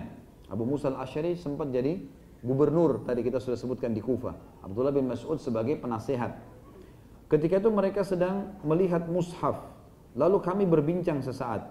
Kemudian Abdullah beranjak, maka Abu Mas'ud berkata, demi Allah, aku tidak mengetahui Rasulullah SAW meninggalkan seseorang yang lebih mengetahui kitab Allah daripada orang yang baru beranjak ini. Maksudnya adalah Abdullah ibn Mas'ud. Dan ini kesaksian sahabat Nabi yang namanya Abu Mas'ud radhiyallahu anhum ajma'in.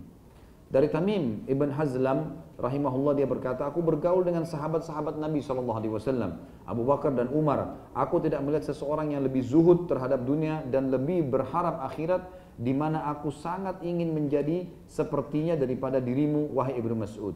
Tamim ibn Hazlam adalah tabi'in yang masyhur, ulama besar. Dia bilang, saya sempat hidup sama Abu Bakar sama Umar. Saya akui memang keilmuan mereka. Tapi kalau saya disuruh pilih, kata dia, maka saya berharap, ya, saya tidak pernah berharap menjadi manusia dari sahabat Nabi kecuali seperti kamu. Ditunjuklah Abdullah bin Mas'ud. Padahal ini ulama besarnya tabi'in yang bertemu dengan Abu Bakar sama Umar. Masruq rahimahullah juga berkata, aku mengambil ilmu secara langsung dari sahabat-sahabat Muhammad SAW. Aku mendapati ilmu mereka berakhir yang paling selalu menjawab pertanyaan, yang paling faham tentang Al-Quran dan Sunnah, berakhir pada 6 orang. Umar, Ali, Abdullah bin Mas'ud, Ubay bin Ka'ab, Abu Darda dan Zaid bin Thabit. Kemudian aku mengambil secara langsung dari 6 orang itu, maka aku melihat ilmu mereka berenam berakhir pada 2 orang, Ali dan Abdullah bin Mas'ud. Jadi kalau sudah mentok pun dengan 6 orang itu, masih ada yang ingin saya tanyakan belum paham, kata Masruq. Masruq seorang ulama tabi'in. Maka saya kembali kepada 2 orang dan pasti 2 orang ini memiliki jawabannya. Masruq juga rahimahullah berkata, aku bergaul dengan sahabat-sahabat Muhammad SAW. Di antara mereka ada yang seperti telaga kecil yang menghilangkan dahaga 1 orang. Di antara mereka ada yang seperti telaga yang menghilangkan dahaga 2 orang. Di antara mereka ada yang seperti telaga yang menghilangkan dahaga 100 orang. Dan di antara mereka ada yang seperti telaga yang jika air hujan turun, maka ia menampungnya sehingga orang-orang mengambil air secara keseluruhan darinya. Dan aku melihat Ibnu Mas'ud adalah seluruh telaga-telaga itu. Jadi tidak pernah ada masalah agama yang tidak difahami oleh dia radhiyallahu anhu.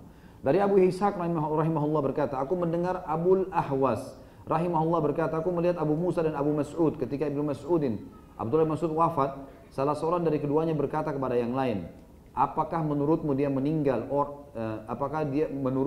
meninggalkan orang seperti dirinya? Maka kawannya menjawab, sepertinya tidak.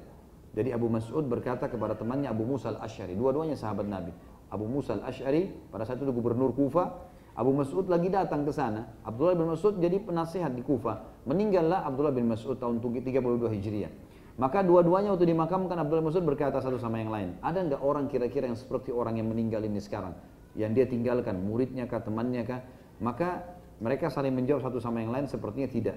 Karena dia diizinkan menemui Rasulullah SAW sementara kita tidak, dan dia hadir sementara kita tidak hadir. Maksudnya pada saat wahyu turun, kebanyakan Abdullah bin Mas'ud hadir.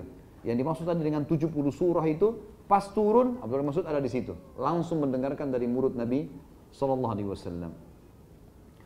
Selanjutnya teman-teman sekalian adalah fadilah yang luar biasa tentang masalah ilmunya, keluasan ilmunya. Dan ini adalah fadilah yang ke-15 atau manaqib yang ke-15.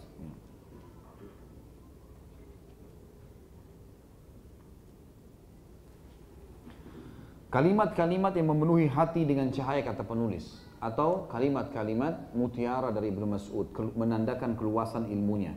Disebutkan teman-teman sekalian, dari Ma'an rahimahullah, seorang ulama tabi'in berkata, Abdullah bin Mas'ud radhiyallahu anhu berkata, sesungguhnya hati mempunyai semangat dan kesungguhan, dan sesungguhnya hati mempunyai kemalasan dan penolakan.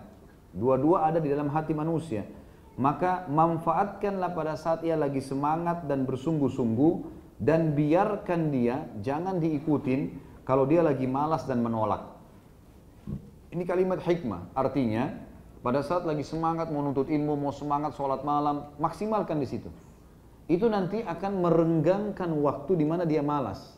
Jadi lama baru dia malas gitu, asal kita istiqomah. Kalaupun dia malas, jangan ikutin bisikannya.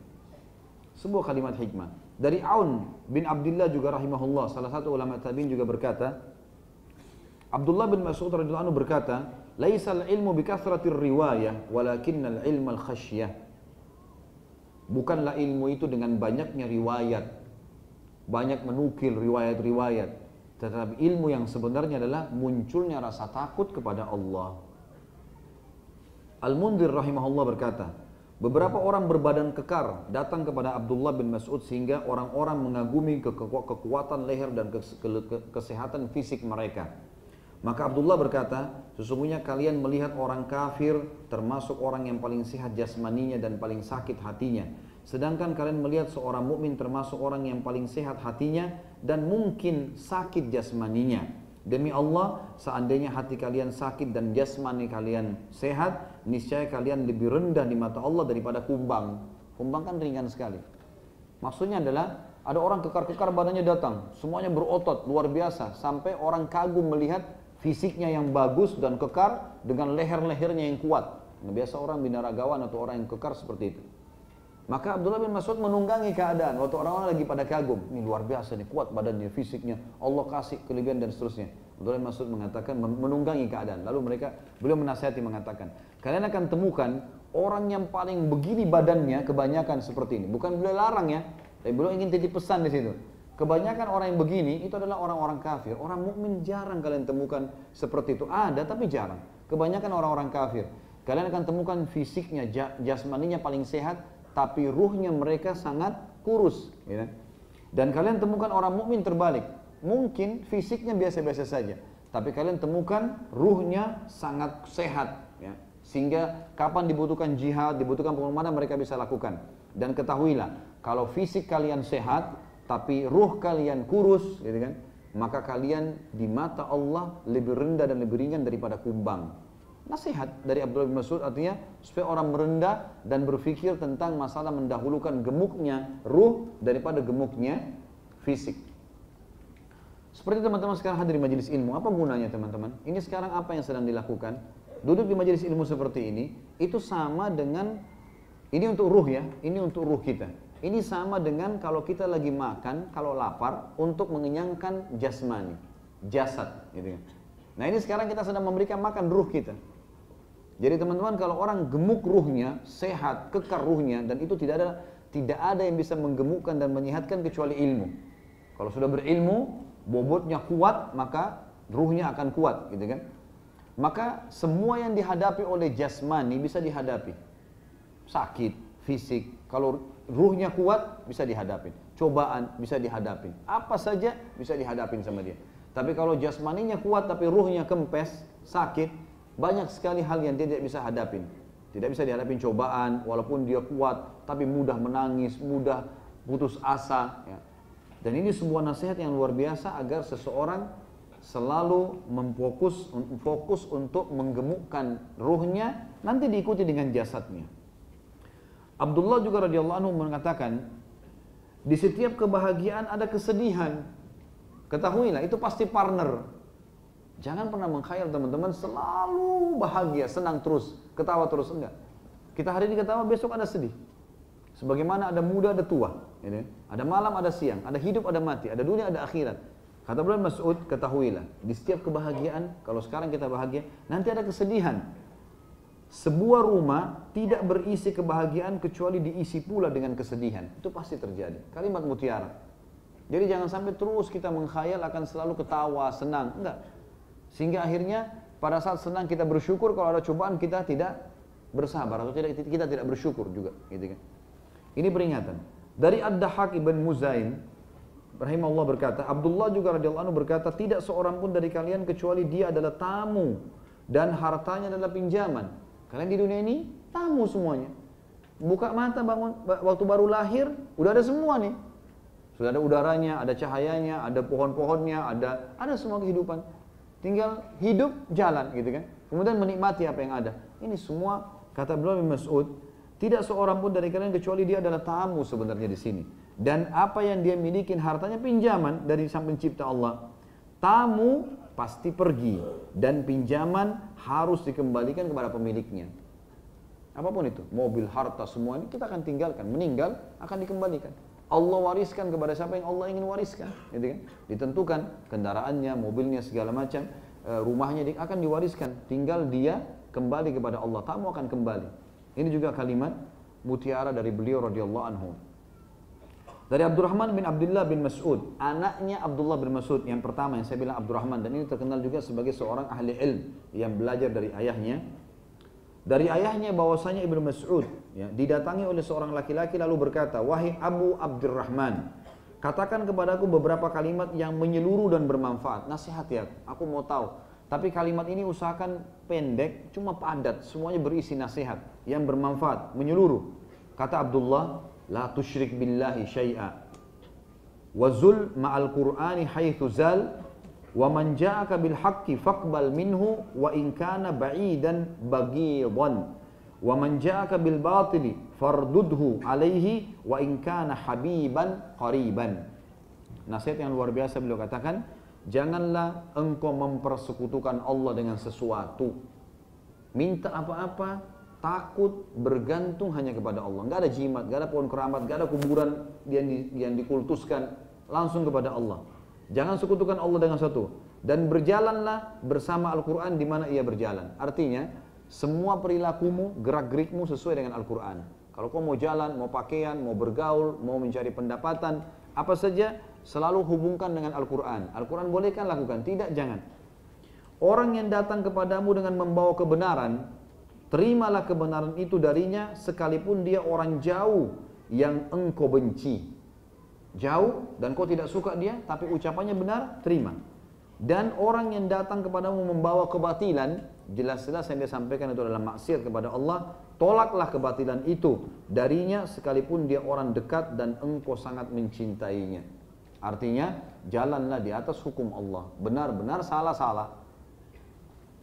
Abdullah juga radhiyallahu anhu berkata dalam nasihat yang lain, al-haqqu sakilun mari'un wal batilu khafifun wabi'un wa rubba syahwatin turithu haznan tawila. Kebenaran itu memang berat, namun nikmat. Benar, kita benar, sering diserang orang dan sebagainya berat, tapi nikmat. Kita coba pertahankan agar kenikmatan. Sedangkan kebatilan itu ringan, gampang menipu orang dan seterusnya, namun menyakitkan. Maksudnya efeknya nanti menyakitkan. Betapa banyak syahwat yang mengakibatkan kesedihan yang berkepanjangan. Makna kalimat dulu yang terakhir adalah semua dosa yang dilakukan akan mendatangkan penyesalan dan itu akan panjang. Makin banyak dosa dilakukan, maka makin panjang hukumannya. Saya pernah bilang teman-teman, orang zina 1 jam misalnya, maka sudah cukup Allah coba dia dengan 2 bulan sakit, 3 bulan sakit. Padahal tadi akibat dari 1 jam berbuat dosa. Mungkin dia melihat yang haram 1 kali. Sudah cukup Allah subhanahu wa ta'ala membuat matanya buram sekian tahun misalnya. Jadi akibatnya besar. Kata beliau ingin menitipkan pesan di sini. Berapa banyak orang yang tidak menyadari bahwasanya akibat dari syahwat yang salah karena berbuat haram mengakibatkan kesedihan yang berkepanjangan. Makna yang lain sebagian ulama menanggapi semua dosa akan mendatangkan sumpek, sedih, kehilangan sesuatu sesuai dengan kadar dosa yang dia lakukan. Makin sering diulangi, beda orang yang berzina sekali dengan orang berzina 10 kali, maka yang 10 kali lebih berat kesedihan yang akan datang menimpa dia. Dan ini sebuah kalimat hikmah yang luar biasa. Artinya teman-teman, kalau seandainya memang kita tahu maksiat itu akan mendatangkan efek buruk, untuk apa kita lakukan? Tidak ada manfaatnya sama sekali. Di mata Allah dibenci, ada ancamannya, dan pasti efeknya kesedihan. Ini sudah sunnatullah. Dan Abdullah bin Mas'ud adalah orang yang disuruh oleh Nabi SAW kita ambil wasiat dari dia. Ini wasiatnya. Ini wasiatnya. Jangan berbuat dosa karena efek jerahnya lebih besar daripada perbuatannya. Jadi tidak ada gunanya. Dan itu kesedihan, paling sedikit kesedihan yang berkepanjangan. Ambas bin Uqbah rahimahullah, salah satu juga ulama tabi'in, muridnya Abdullah bin Mas'ud berkata, Abdullah bin Mas'ud pernah berkata, Wallahi, alladhi la ilaha illahu, ma ala wajhil ardi syai'un ahwaju ila tuli sijni minal lisan. Nasihat yang lain, demi Allah yang tidak ada ilah yang berhak disembah atau diibadahi dengan benar selain dia, tidak ada di muka bumi ini yang paling berhak dan paling harus dipenjarakan dalam waktu yang lama daripada lidah seseorang. Artinya bicara yang penting. Kalau enggak, diam. Soalnya sabda Nabi SAW, siapa yang beriman pada Allah dan akhir, dia harus mengucapkan yang benar atau dia diam. Jadi ini nasihat juga. Berapa banyak orang masuk neraka karena lisannya. Sibuk berbicara ini, berbicara, tidak ada ilmu, tidak ada manfaat, sampai hanya masuk ke gunjing, ke fitnah dan seterusnya. Wasiat beliau, tidak ada sesuatu. Demi Allah, ini wasiat beliau yang kita dianjurkan Nabi SAW untuk ambil, yang lebih pantas dipenjarakan lebih lama daripada lisan seseorang. Abdurrahman bin Abdullah bin Mas'ud, anaknya kembali mengatakan rahimahullah, dan ayahnya radhiyallahu anhu, ia berkata, ayahku pernah berkata, idza dhahara az-zina war riba fi qaryatin udhina bihalakiha. Ketahuilah, jika zina dan riba telah mewabah di suatu kampung atau tempat, maka tidak lain kecuali tanda kebinasaannya. Ini Allah musta'an. Kita sekarang luar biasa ya. Dan teman-teman sekalian, apapun yang menjadi penyebab umat-umat sebelum kita disiksa, ada semua sama kita nih. Kaum Lut disiksa karena apa? Homoseksual. Di mana-mana homoseksual, bahkan banci-banci di orbit. Baik, ada kaum saleh karena curang di timbangan. Berapa banyak orang yang curang dengan kita sekarang di tingkat kita di pasar? Banyak orang mungkiri perintah-perintah nabinya, Nabi Nuh dibinasakan. Banyak orang yang mungkiri perintah Nabi SAW. Dan hampir semua penyebab disiksanya kaum sebelum kita ada sama kita nih sekarang. Jadi para ulama mengatakan kalau bukan rahmatnya Allah pada umat Muhammad SAW, mungkin sudah binasa nih. Atau bukan mungkin orang-orang soleh di antara mereka yang mempertahankan kemurnian ajaran Islam, maka mungkin sudah dibinasakan. Bayangkan Abdullah bin Mas'ud mewasiatkan buat umat, dan beliau adalah sumber inspirasinya umat ini, pencerah umat ini, sebagaimana Nabi bilang, ambil wasiat dari Ibnu Mas'ud, kalau zina dan riba tersebar di satu kaum, pasti sudah terizinkan, sudah terbuka dari langit pintu untuk membinasakannya. Dan ini kita lihat Allah musta'an, riba di mana-mana, kemudian juga zina di mana-mana. Berarti kalau kita hilangkan dua masalah ini, kita hilangkan riba dan hilangkan zina, artinya kalaupun ada terjadi adalah segelintir orang yang juga tetap dikejar untuk diingatkan, maka insya Allah kehancuran akan diangkat, tidak jadi terjadi. Kemudian selanjutnya Abu Ubaidah rahimahullah berkata, Abdullah juga berkata, barang siapa di antara kalian yang bisa menjadikan harta simpanannya di langit, bukan di bumi, sehingga tidak dimakan rayap atau tidak dijangkau oleh pencuri, hendaklah ia melakukannya, karena hati seseorang itu selalu bersama dengan harta simpanannya. Bahasa yang tinggi sekali. Artinya siapa yang mau betul-betul hartanya tersimpan aman, nggak akan ada pencuri yang ambil, nggak akan dimakan oleh rayap. Kalau zaman dulu mereka tidak punya tempat simpanan, taruh di atap rumah, biasanya dimakan oleh rayap juga. Kalau ada kertas apa seterusnya, surat-surat wasiat, itu bisa dimakan oleh rayap. Taruhlah di langit, maksudnya infakkan di jalan Allah, maka sama saja kamu sedang nabung di langit. Tidak akan dijangkau oleh pencuri, tidak akan pernah juga dimakan oleh rayap. Maka lakukanlah, karena hati seseorang selalu bersama dengan harta simpanannya. Dari Al-Qasim rahimahullah berkata, seorang laki-laki berkata kepada Abdullah bin Mas'ud, wahai Abu Abdurrahman, berikanlah aku wasiat. Karena memang Nabi suruh kita ambil wasiat darinya. Jadi nasihat-nasihatnya apa? Abdullah berkata, liyasa'uka baituk, waqfuf lisanak, wabki ala dzikri khati'atik. Hendaklah engkau selalu merasa cukup dengan rumahmu yang sudah ada sekarang. Sudah ada rumahmu, kontrak atau tidak, selalu merasa bersyukur dan cukup. Gitu. Boleh dikembangkan, tapi jangan sampai pungkiri nikmat itu. Kemudian tahanlah lidahmu, jangan berbicara kecuali yang bermanfaat saja buat kamu. Dan menangislah ketika mengingat kesalahan-kesalahanmu. Abdullah bin Yazid juga berkata dari Abdullah radhiyallahu anhu, dia berkata, salat kalian lebih lama dan kesungguhan kalian lebih kuat dari para sahabat Rasulullah SAW, tetapi mereka lebih utama daripada kalian. Ibnu Mas'ud ditanya, dengan apa? Dia menjawab, mereka lebih zuhud terhadap dunia dan lebih mengharapkan akhirat daripada kalian. Jadi Abdullah bin Mas'ud lihat para tabi'in, murid-muridnya, kalau sholat luar biasa, sedekah luar biasa. Bahkan Abdullah bin Mas'ud memberikan kesaksian, kalian lebih banyak loh ini sebenarnya perilakunya dari para sahabat Nabi. Saya lihat dua-dua generasi ini, tapi mereka melebihi kalian. Apa kelebihannya? Karena mereka lebih zuhud dengan dunia, artinya mereka tidak mengejar dunia itu menjadi target, dan juga mereka lebih mengharapkan akhirat. Artinya nasihatnya buat orang yang datang setelah para sahabat, hati-hati dengan masalah dunia ini, jangan sampai bunuh-membunuh, rebut-merebut karena jabatan, karena harta, warisan dan seterusnya, tapi dahulukanlah akhirat, zuhudlah. Ya, karena itu semua tidak ada yang dibawa ke akhirat. Riwayat yang lain menyebutkan dari Zadan, dari Abdullah bin Mas'ud radhiyallahu anhu, ia berkata, seorang hamba dihadirkan di hari kiamat, kata Abdullah bin Mas'ud nasihatnya, maka dikatakan kepadanya, tunaikanlah amanah yang pernah dipikulkan kepadamu. Lalu dia menjawab, dari mana wahai Rabbku? Dari mana amanah itu saya bisa jalankan? Amanah itu sudah saya tinggalkan di dunia, sementara dunia telah pergi. Lalu dunia itu diwujudkan dalam bentuknya pada saat dia mengambilnya di dasar neraka jahanam. Jadi Allah datangkan dunia ini karena neraka jahanam jauh lebih besar, berlipat-lipat. Bumi ini dibandingkan dengan neraka seperti pasir, gitu kan? Atau dibandingkan surga seperti pasir, dunia ini semuanya, gitu. Jadi sangat besar. Allah mengatakan tentang surga dalam Al-Imran 133, A'udzubillahi minasyaitonir wasari'u ila magfiratin min rabbikum wa jannatin arduhas samawati wal ardu iddat lil muttaqin.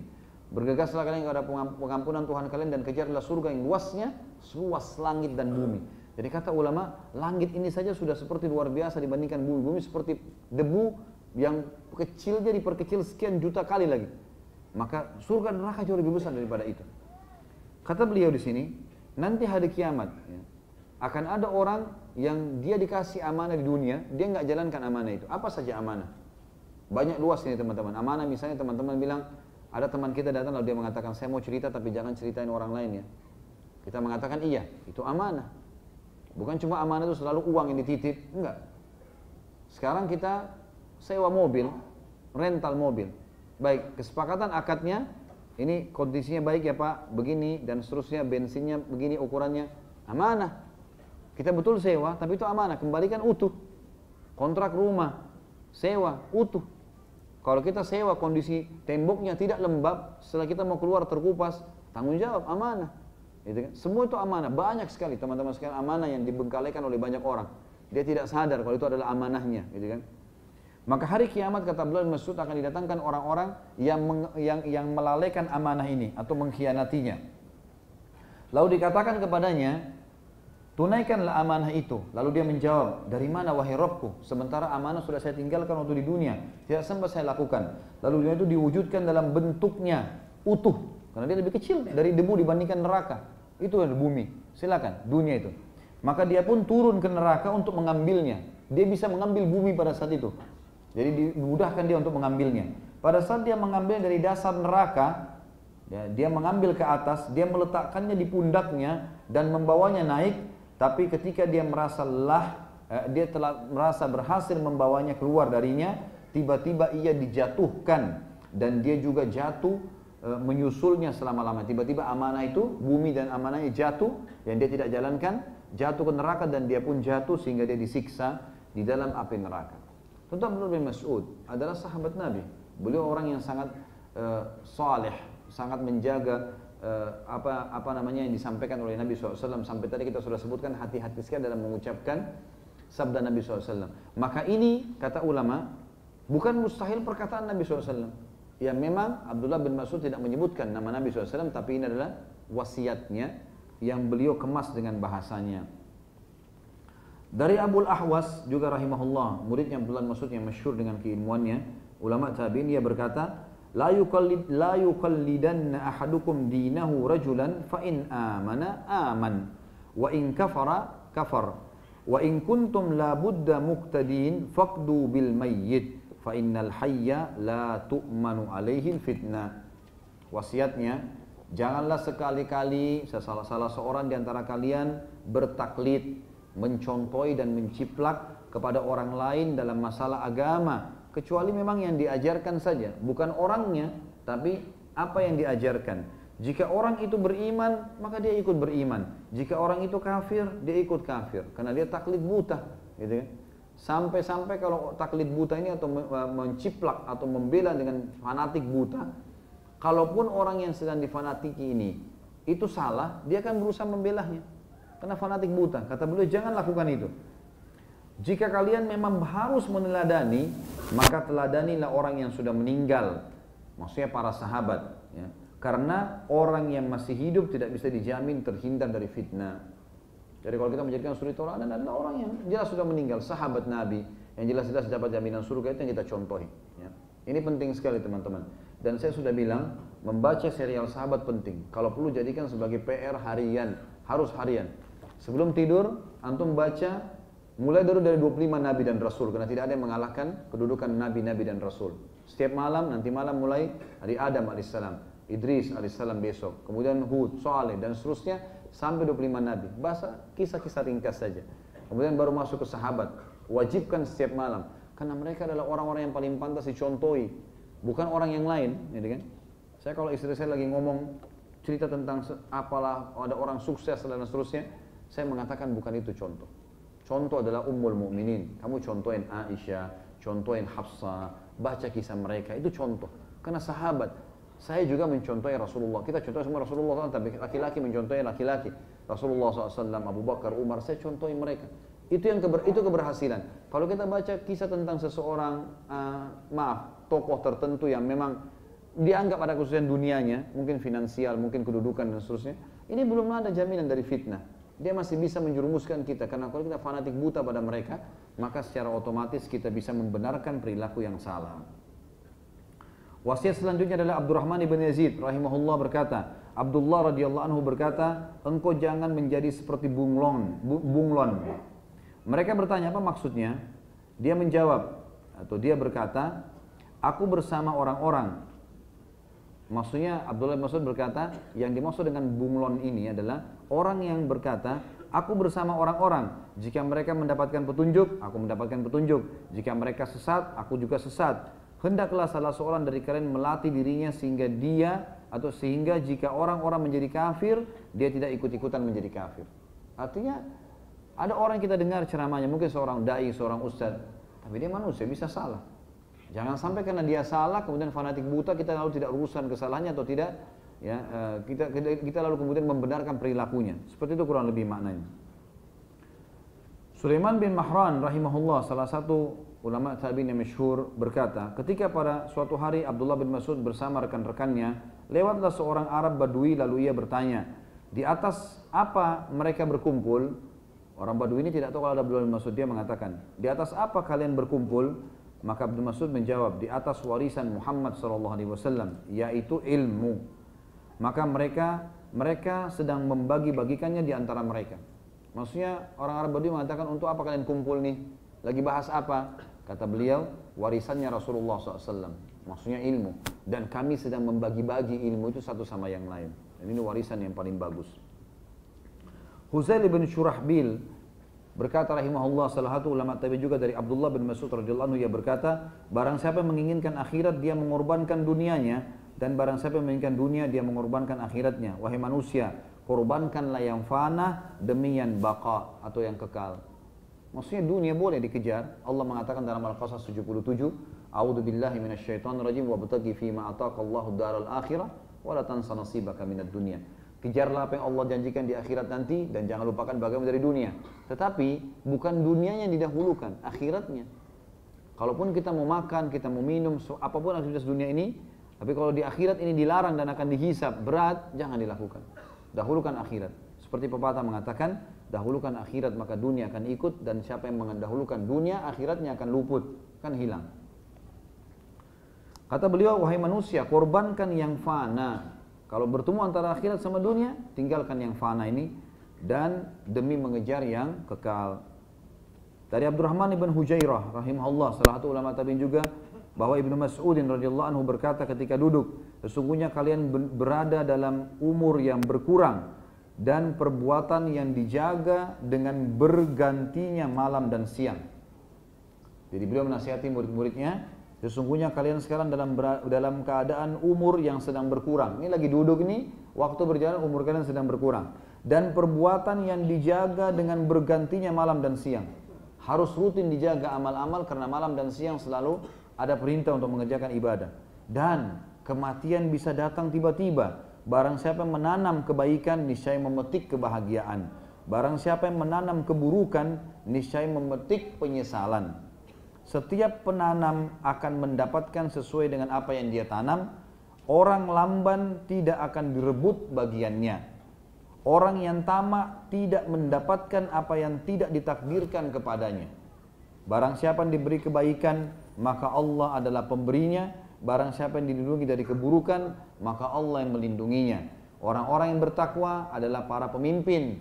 Para fuqaha adalah pembimbing, dan bergaul dengan mereka adalah tambahan kebajikan. Kesimpulan yang beliau sampaikan adalah, beliau mengatakan di sini kalimatnya bobotnya banyak sekali ya. Sesungguhnya kalian berada dalam umur yang berkurang, hati-hati, umur kalian pendek loh. Ini bertambah, berarti makin dekat dengan kematian. Perbuatan selalu dijaga, jangan lupa, jangan lalai, malam dan siang mengikutinya. Kematian bisa menjemput kalian sakit atau sehat. Barang siapa yang menanam kebaikan, hari ini dia buat kebaikan, dia akan petik kebahagiaan nanti di surga. Barang siapa yang menanam keburukan, niscaya memetik penyesalan, maksudnya di neraka akan ada siksaan. Setiap penanam akan mendapatkan apa yang dia tanam. Orang lamban tidak akan direbut bagiannya. Ketahuilah urusan dunia ini, kalau ada orang lamban bergerak, lalu ada orang lain yang dapat bagian itu, bukan berarti karena bagiannya diambil, enggak. Tidak ada hubungannya. Semua yang sudah diputuskan Allah akan sampai kepada dia. Orang yang tamak tidak mendapatkan apa yang tidak ditakdirkan kepadanya. Orang yang rakus tetap yang sampai ke dia apa yang sudah ditentukan, tidak akan lebih daripada itu. Ini mirip dengan perkataan Hasan Basri rahimahullah yang mengatakan, sesungguhnya aku selalu tenang karena aku tahu rezekiku tidak akan diambil oleh orang lain, dan juga aku tenang karena aku tahu umurku, ajalku tidak akan diterlambatkan atau dimajukan. Jadi sudah pasti semua yang terjadi. Barang siapa diberikan kebaikan, maka Allah adalah pemberinya. Kalau ada di antara kita teman-teman dapat istri, dapat suami yang baik misalnya, atau Allah takdirkan dapat pekerjaan, dapat apa saja, kesehatan, maka itu karena Allah yang memberikan. Jangan merasa itu prestasi kita. Dan barang siapa dilindungi dari keburukan, siapa yang tidak jadi tabrakan, tidak jadi sakit, ya, dan seterusnya, ada gejala dia rasa sakit tapi tiba-tiba sembuh, maka Allah lah yang melindunginya. Jangan pernah merasa punya andil apapun di situ. Orang-orang bertakwa adalah para pemimpin. Pasti Allah akan jadikan pemimpin. Makin bertakwa, makin tunduk sama Allah, Allah akan pilih jadi pemimpin. Para fuqaha, para ulama-ulama adalah pembimbing. Orang-orang yang harus kita jadikan sebagai guru kita. Dan bergaul dengan mereka adalah tambahan kebaikan. Yang terakhir teman-teman sekalian, nasihat Abdullah bin Mas'ud adalah, beliau mengatakan, irda bima qassamallahu takun min agnan nas, wajtanibil maharima takun min awra'in nas, wa addi mafturida alaika takun min a'badin nas. Ridolah, selalu merasa cukup dengan apa yang telah Allah bagikan kepadamu. Kalau ini Allah kasih tangannya begini, kulitnya begini, rambutnya begini, alhamdulillah. Mau keriting, mau lurus, mau putih kulitnya, rambutnya tadi, mau putih kulitnya, mau coklat, mau hitam, mau postur tubuhnya tinggi, pendek, ridolah, kata Ibn Mas'ud, dengan apa yang Allah bagikan kepadamu, niscaya engkau akan menjadi orang yang paling kaya. Kau pasti orang paling bahagia. Jauhilah perkara-perkara haram, niscaya engkau akan menjadi orang yang paling bersih hatinya. Karena hal-hal yang haram merusak hati. Dan laksanakan apa yang diwajibkan atasmu, niscaya engkau akan menjadi orang yang paling ahli ibadah. Maksudnya orang yang paling dekat untuk beribadah kepada Allah Subhanahu wa ta'ala. Inilah teman-teman sekalian, banyak sekali kita sebutkan wasiat sebenarnya, dan tidak banyak disebutkan kiprahnya di peperangan, kecuali tadi di perang Badr yang membunuh Abu Jahal. Tapi memang lebih banyak kepada ilmu, nasihat-nasihat dan wasiatnya. Dan itu yang ditulis di buku kita, dan banyak juga kalau kita baca dimanapun tulisan Abdullah bin Mas'ud akan sama. Isinya adalah wasiat-wasiat tentang masalah ilmu. Dan kita akan masuk teman-teman sekalian kepada ad-durus wal ibar, pelajaran-pelajaran yang bisa kita ambil, nanti akan kita sebutkan. Tetapi teman-teman sekalian, kita akan sebutkan dulu masalah berpisahnya atau meninggalnya Abdullah bin Mas'ud. Kata penulis, setelah kehidupan panjang yang penuh dengan ilmu, rasa takut kepada Allah, jihad, pengorbanan, perjuangan, kasih sayang dan tawadhu, Ibnu Mas'ud radhiyallahu anhu berbaring di atas ranjang kematian. Tiba saatnya untuk menyusul Al-Habib alaihi wassalatu wassalam, Nabi Muhammad SAW yang sangat dia cintai selama ini, dan selama ini pula dia belajar darinya. Ketika Ibnu Mas'ud radhiyallahu anhu di atas ranjang kematian, Utsman bin Affan datang menjenguknya. Dari Abu Zabyah rahimahullah berkata, Abdullah bin Mas'ud sakit lalu Utsman menjenguknya. Karena Abdullah bin Mas'ud mati di zaman khilafahnya Utsman bin Affan, dan sempat dia menjadi penasihat melanjutkan wasiatnya Umar bin Khattab di Kufah. Lalu Utsman bertanya padanya, apa yang paling engkau keluhkan wahai Abdullah? Abdullah bin Mas'ud menjawab, dosa-dosaku. Utsman bertanya, apa yang engkau inginkan? Abdullah bin Mas'ud menjawab, rahmat Rabbku. Utsman berkata, bagaimana jika aku memanggil seorang tabib untukmu? Abdullah bin Mas'ud menjawab, tabib hanya akan membuatku sakit. Utsman bertanya lagi, bagaimana jika aku memberikan harta bagianmu? Ibnu Mas'ud mengatakan, aku tidak memerlukannya. Dan ini teman-teman sekalian menandakan bahwasanya beliau sangat zuhud dan tidak membutuhkan hal-hal yang berhubungan dengan masalah duniawi. Sudah tertanam dalam jiwanya kepuasan tersendiri dalam menjalankan atau menerima apa yang sudah Allah bagikan. Kita tutup teman-teman sekalian, dan ini yang paling penting dalam hal yang bisa kita sebutkan dalam pertemuan kita ini adalah ad-durus wal ibar, pelajaran-pelajaran yang bisa kita ambil agar menambah keimanan kita.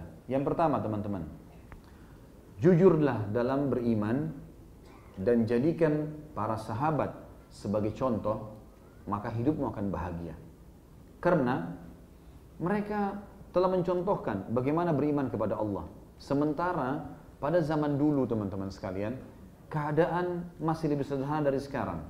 Transportasinya, tempat tinggalnya, pakaiannya, keilmuannya, dari sisi keilmuan maksudnya adalah teknologi dan seterusnya, masih lebih sederhana. Tapi mereka bisa beriman kepada Allah dengan kesederhanaan itu. Dan mereka dengan keyakinannya berhasil mendapatkan jaminan surga. Maka jujurlah beriman sebagaimana mereka berjujur, pasti sebagaimana mereka jujur pasti kita akan mendapatkan hasilnya. Kemudian teman-teman sekalian, yang kedua, bolehnya seseorang untuk memiliki banyak sekali pegawai, orang yang berkhidmat dengannya. Diambil daripada kasus bagaimana Nabi SAW menjadikan Abdullah bin Mas'ud sebagai pelayan khususnya dalam masalah siwak, wudhu tadi dan sandalnya. Berarti dibolehkan, tapi tidak berlebihan. Jadi kalau kita temukan ada orang Masya Allah punya kelebihan harta, lalu kemudian kita lihat dia luar biasa gitu. Luar biasanya itu banyak orang di rumahnya, banyak pegawainya. Itu bukan aib, dia mampu. Bahkan sebagian ulama mengatakan siapa yang punya kemampuan harta, lalu dia pekerjakan orang dan dia mampu memberikan kepada mereka upah, maka itu ada nilai pahala sendiri. Karena dia menghidupi sekian banyak keluarga. Dan Nabi SAW melakukan itu.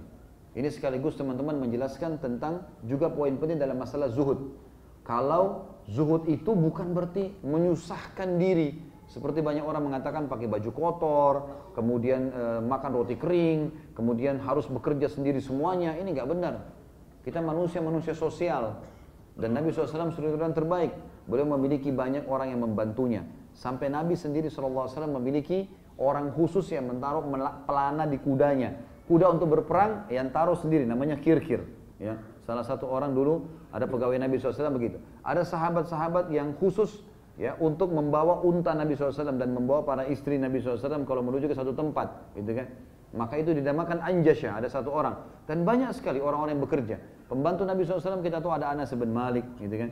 Ada Abdullah bin Mas'ud dan ada yang lain-lainnya yang juga berkhidmat dengan Nabi SAW. Itu tidak masalah. Itu dibolehkan dalam syariat. Ini pelajaran. Itu yang kedua teman-teman. Yang ketiga, bagaimana seseorang itu harus berpegang teguh dan berani membela kebenaran. Masuk dalamnya seperti satu waktu kalau terlintas kesempatan dalam hidup kita, ada peperangan-peperangan yang membela agama Islam, harus kita ikut. Tidak boleh kita tidak ikut. Kita lihat kisah para sahabat selalu dikatakan dia menghadiri perang ini, dia menghadiri perang itu. Untuk apa ulama nukil kepada kita itu? Untuk menjelaskan. Nabi SAW juga selama masa hidupnya ada semua hal yang dilewatin ada. Dari peperangan, dari masa tenang, dari transaksi jual beli, dari apa saja. Gitu. Pertanyaan tolong dikumpul dulu, dikasih kepada teman-teman ikhwas untuk disortir sesuai dengan tema baru dikasih ke saya. Jadi di sini ada hal itu. Perlu kita menanamkan keberanian dalam hal membela agama dan juga menjelaskan kebenaran di depan orang-orang kafir. Sebagaimana Abdullah bin Mas'ud radhiyallahu anhu membaca surah Ar-Rahman di depannya para orang-orang kafir dan mereka menggebukinya, memukulnya sampai berdarah-darah. Dalam kondisi fisik mereka kecil dan keyakinan dia bahwasanya mati tidak akan datang kecuali sudah saatnya ajal datang. Yang keempat teman-teman sekalian, fadilah membunuh orang kafir di medan perang. Sebagaimana tadi disebutkan tentang kelebihan atau fadilah yang didapatkan oleh Abdullah bin Mas'ud karena membunuh Abu Jahal. Ada hadis Nabi SAW yang berbunyi, orang mukmin yang membunuh kafir di medan perang tidak akan bersatu di neraka. Tidak akan bersatu di neraka.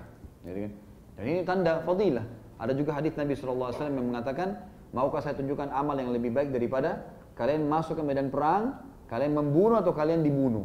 Itu juga ada fadilah tersendiri. Tentu ada adabnya ya. Seperti kata Nabi SAW, kalau kalian membunuh, bunuhlah dengan cara yang baik. Jadi kita nggak ada mutilasi. Tapi perlu ada keberanian untuk membela agama Allah. Ada orang begitu mendengarkan sesuatu yang berhubungan dengan membela agama Allah, terus dia sembunyi. Gitu kan? Enggak. Dia harus ada di situ. Tampil kapan dibutuhkan dia tahu. Itu kebenaran. Ini bentuk pembenaran terhadap janji Allah yang disebutkan. Kalau orang mati maka akan mati syahid dan seterusnya. Karena kita mau di medan perang atau di rumah, kalau datang ajal akan mati. Lalu kenapa tidak mati yang baik? Seperti itulah. Dan Abdullah bin Mas'ud telah membuktikan kepada kita hadir di semua peperangan Nabi SAW, termasuk di perang Yarmuk di zaman Umar bin Khattab waktu melawan Romawi. Kemudian yang kelima, fadilah menuntut ilmu. Sebagaimana Abdullah bin Mas'ud mengatakan, saya telah mendengarkan 70 surah langsung dari mulut Nabi SAW. Artinya begitu turun langsung saya dengar, paling pertama dengar saya. Dan demi Allah tidak ada yang lebih mengetahui dari saya di mana turun, untuk siapa turun, gitu kan? Surah itu dan kenapa diturunkan. Gitu. Kalau saya tahu seseorang lebih tahu dari saya tentang Al-Quran, maka saya yang bisa dijangkau dengan unta, artinya transportasi, saya akan menuju ke sana untuk belajar dari dia. Ada fadilah menuntut ilmu dan ilmu memang teman-teman sekalian tidak bisa dilewatkan karena ilmu ini adalah makanan ruh sebagaimana sudah saya jelaskan tadi. Kemudian yang keenam, patuh kepada Allah akan menjadi penyebab doa mustajab. Dan setiap muslim harusnya mengkhususkan doa di waktu-waktu itu dalam hidupnya. Seperti teman-teman, saya ketemu dengan salah satu dosen kami yang kami hormati, Dr. Ali di Madinah. Semoga Allah jaga beliau. Salah satu yang dia nasihati kepada saya, kemarin baru ketemu ya, beberapa waktu yang lalu saja. Waktu ada daurah di Jawa Timur, saya sempat ketemu, kemudian saya bilang, Syekh, apa wasiat antum apa nih? Ini kita juga walaupun sudah sering isi pengajian butuh nasihat. Apa nasihat antum? Jadi saya minta wasiat. Beliau mengatakan sama saya, Khalid, titipkan di setiap kesempatan kamu, setiap hari, titipkan doa. titipkan doa. Doa itu selalu dibaca di setiap kesempatan yang berhubungan minta kesehatan badan, minta keselamatan untuk keluarga, minta kesehatan untuk anak-anak, minta diluaskan rezeki, minta segala macam. Dan jangan tunggu kamu membaca doa kalau kamu sudah kepepet. Sisipkan doa. Dan kita tahu di sini Abdullah bin Mas'ud radhiyallahu anhu menitipkan doa setiap hari tadi, ya Allah aku minta kepadamu iman yang tidak pernah rusak atau turun, tidak pernah turun. Dan aku minta kepadamu nikmat yang tidak pernah terputus, dan aku minta agar selalu menjadi pendamping Nabi Muhammad SAW di surga tertinggi yang kekal. Kata para ulama, siapa yang mengamalkan doa Abdullah bin Mas'ud, Allahumma inni as'aluka imanan la yanfad wa na'iman la yartad wa na'iman la yanfad, ya, wa murafaqatan nabiyika Muhammad SAW fi jinanil khuld, ya. Maka dia akan mendapatkan apa yang seperti dia minta. Artinya dia minta supaya imannya nggak pernah kendor. Abdullah bin Mas'ud tidak pernah ditemukan dalam satu riwayat pun mengatakan kalau iman saya sempat turun, atau ada sahabat mengatakan kami pernah melihat Abdullah bin Mas'ud lalai dan seterusnya. Tidak pernah. Abdullah bin Umar radhiyallahu anhu pernah menyebutkan masalah itu. Abdullah bin Mas'ud tidak pernah menyebutkan. Misalnya Abdullah bin Umar mengatakan, saya betul-betul mengetahui kalau saya sedang melakukan dosa, ya, pada saat saya diharamkan oleh Allah sholat 1 bulan. Gitu kan? Jadi pernah beliau mengatakan, saya pernah melakukan satu kesalahan yang saya tahu, maka saya terharamkan untuk sholat berjamaah subuh di masjid 1 bulan, gitu kan. Tapi Abdullah bin Mas'ud tidak pernah menyebutkan itu. Tentu di sini bukan kita membandingkan dua sahabat ini, tapi bagaimana sisipan doa penting teman-teman sekalian. Begitu Abdullah bin Mas'ud minta agar iman tidak pernah rapuh, tidak pernah turun, Allah kabulkan. Minta nikmat tidak pernah terputus, maka juga begitu. Jadi selalu nikmat dari nikmat ke nikmat, dari nikmat ke nikmat itu selalu kita minta. Ada mirip dengan ini doa sebelum salam. Allahumma inni as'aluka na'iman la yanfad wa qurratu ainin la tanqati'. Ya Allah, aku selalu minta nikmat yang tidak pernah terputus-putus, dari nikmat ke nikmat, dari nikmat ke nikmat sampai saya mati, dan juga sesuatu yang menyejukkan pandangan mataku selamanya sampai aku meninggal. Ini doa teman-teman dibaca sebelum salam. Kemudian juga yang selanjutnya adalah yang ke-7, fadilah wara'. Wara' artinya menjaga kesucian hubungan sama Allah. Ada orang, gak ada orang, tetap saja dia menjaga hubungannya sama Allah. Haram-haram, halal-halal. Mau dia lagi safar, tugas kantor, ke mana, di hotel sendirian, tidak pernah berbuat dosa. Dijaga sama dia. Dijaga, dia tahu hubungannya sama Allah SWT. Ini wara'. Kemudian juga selalu merasa takut kepada Allah SWT, dan ini adalah hasil atau buah, ya, dari ilmu. Kalau orang punya ilmu teman-teman, dia akan terawasi, dia safar, dia kemana-mana, dia tetap akan merasa terawasi oleh Allah SWT. Sebagaimana Abdullah bin Mas'ud selalu kalau lagi safar, lagi berjalan sama siapapun di antara para tabi'in, selalu saja menunggangi momen-momen tertentu karena punya ilmu untuk menasihatin orang lain. Kemudian yang ke-8 teman-teman sekalian adalah fadilah tawadhu, merendah.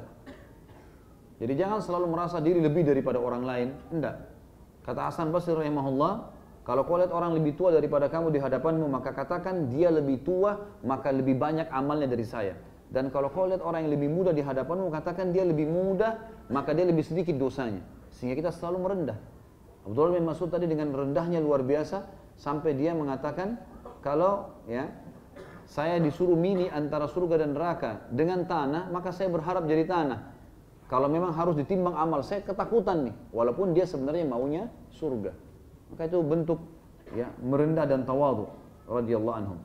Kemudian yang ke-9 teman-teman, dianjurkan untuk selalu memilih pilihan yang terbaik untuk menjadi guru, ya. Jadi memilih guru yang terbaik. Sebagaimana Nabi SAW wasiatkan kita menjadikan Abdullah bin Mas'ud sebagai guru kita. Jadi walaupun kita tidak sempat hidup bersama beliau, tapi seperti tadi wasiat-wasiatnya itu kita dianjurkan ambil. Sebagaimana sabda Nabi SAW, ambillah petunjuk dari 2 orang ini setelah aku meninggal, Abu Bakar dan Umar, dan selalulah berpegang juga dengan petunjuknya Ammar, dan juga ambil wasiatnya Abdullah bin Mas'ud, minta nasihatnya. Maka nasihatnya tadi sudah banyak kita bacakan.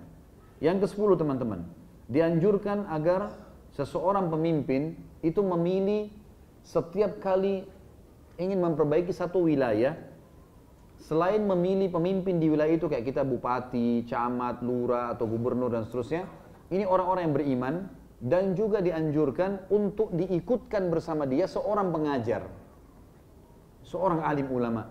Ini Umar bin Khattab punya ciri khas. Setiap kali mengutus satu gubernur, pasti ada satu sahabat yang lebih berilmu diutus sama dia. Dan ternyata gubernur pun harus minta nasihat dari dia. Atau pemimpin wilayah itu harus seperti dari kasus Abu Musa al-Asy'ari waktu diutus radhiyallahu anhu, maka oleh Umar bin Khattab dijadikan pendampingnya adalah Abdullah bin Mas'ud. Ya. Kemudian yang ke-11 teman-teman sekalian, bolehnya seseorang itu memuji orang yang dipercaya, tapi bukan di hadapannya. Seperti misal tadi kasus Umar bin Khattab memuji Abdullah bin Mas'ud. Begitu sudah jalan, Umar bin Khattab bercanda nih sama Abdullah bin Mas'ud sambil tertawa-tawa. Kemudian Abdullah bin Mas'ud waktu pergi lagi mengatakan apa?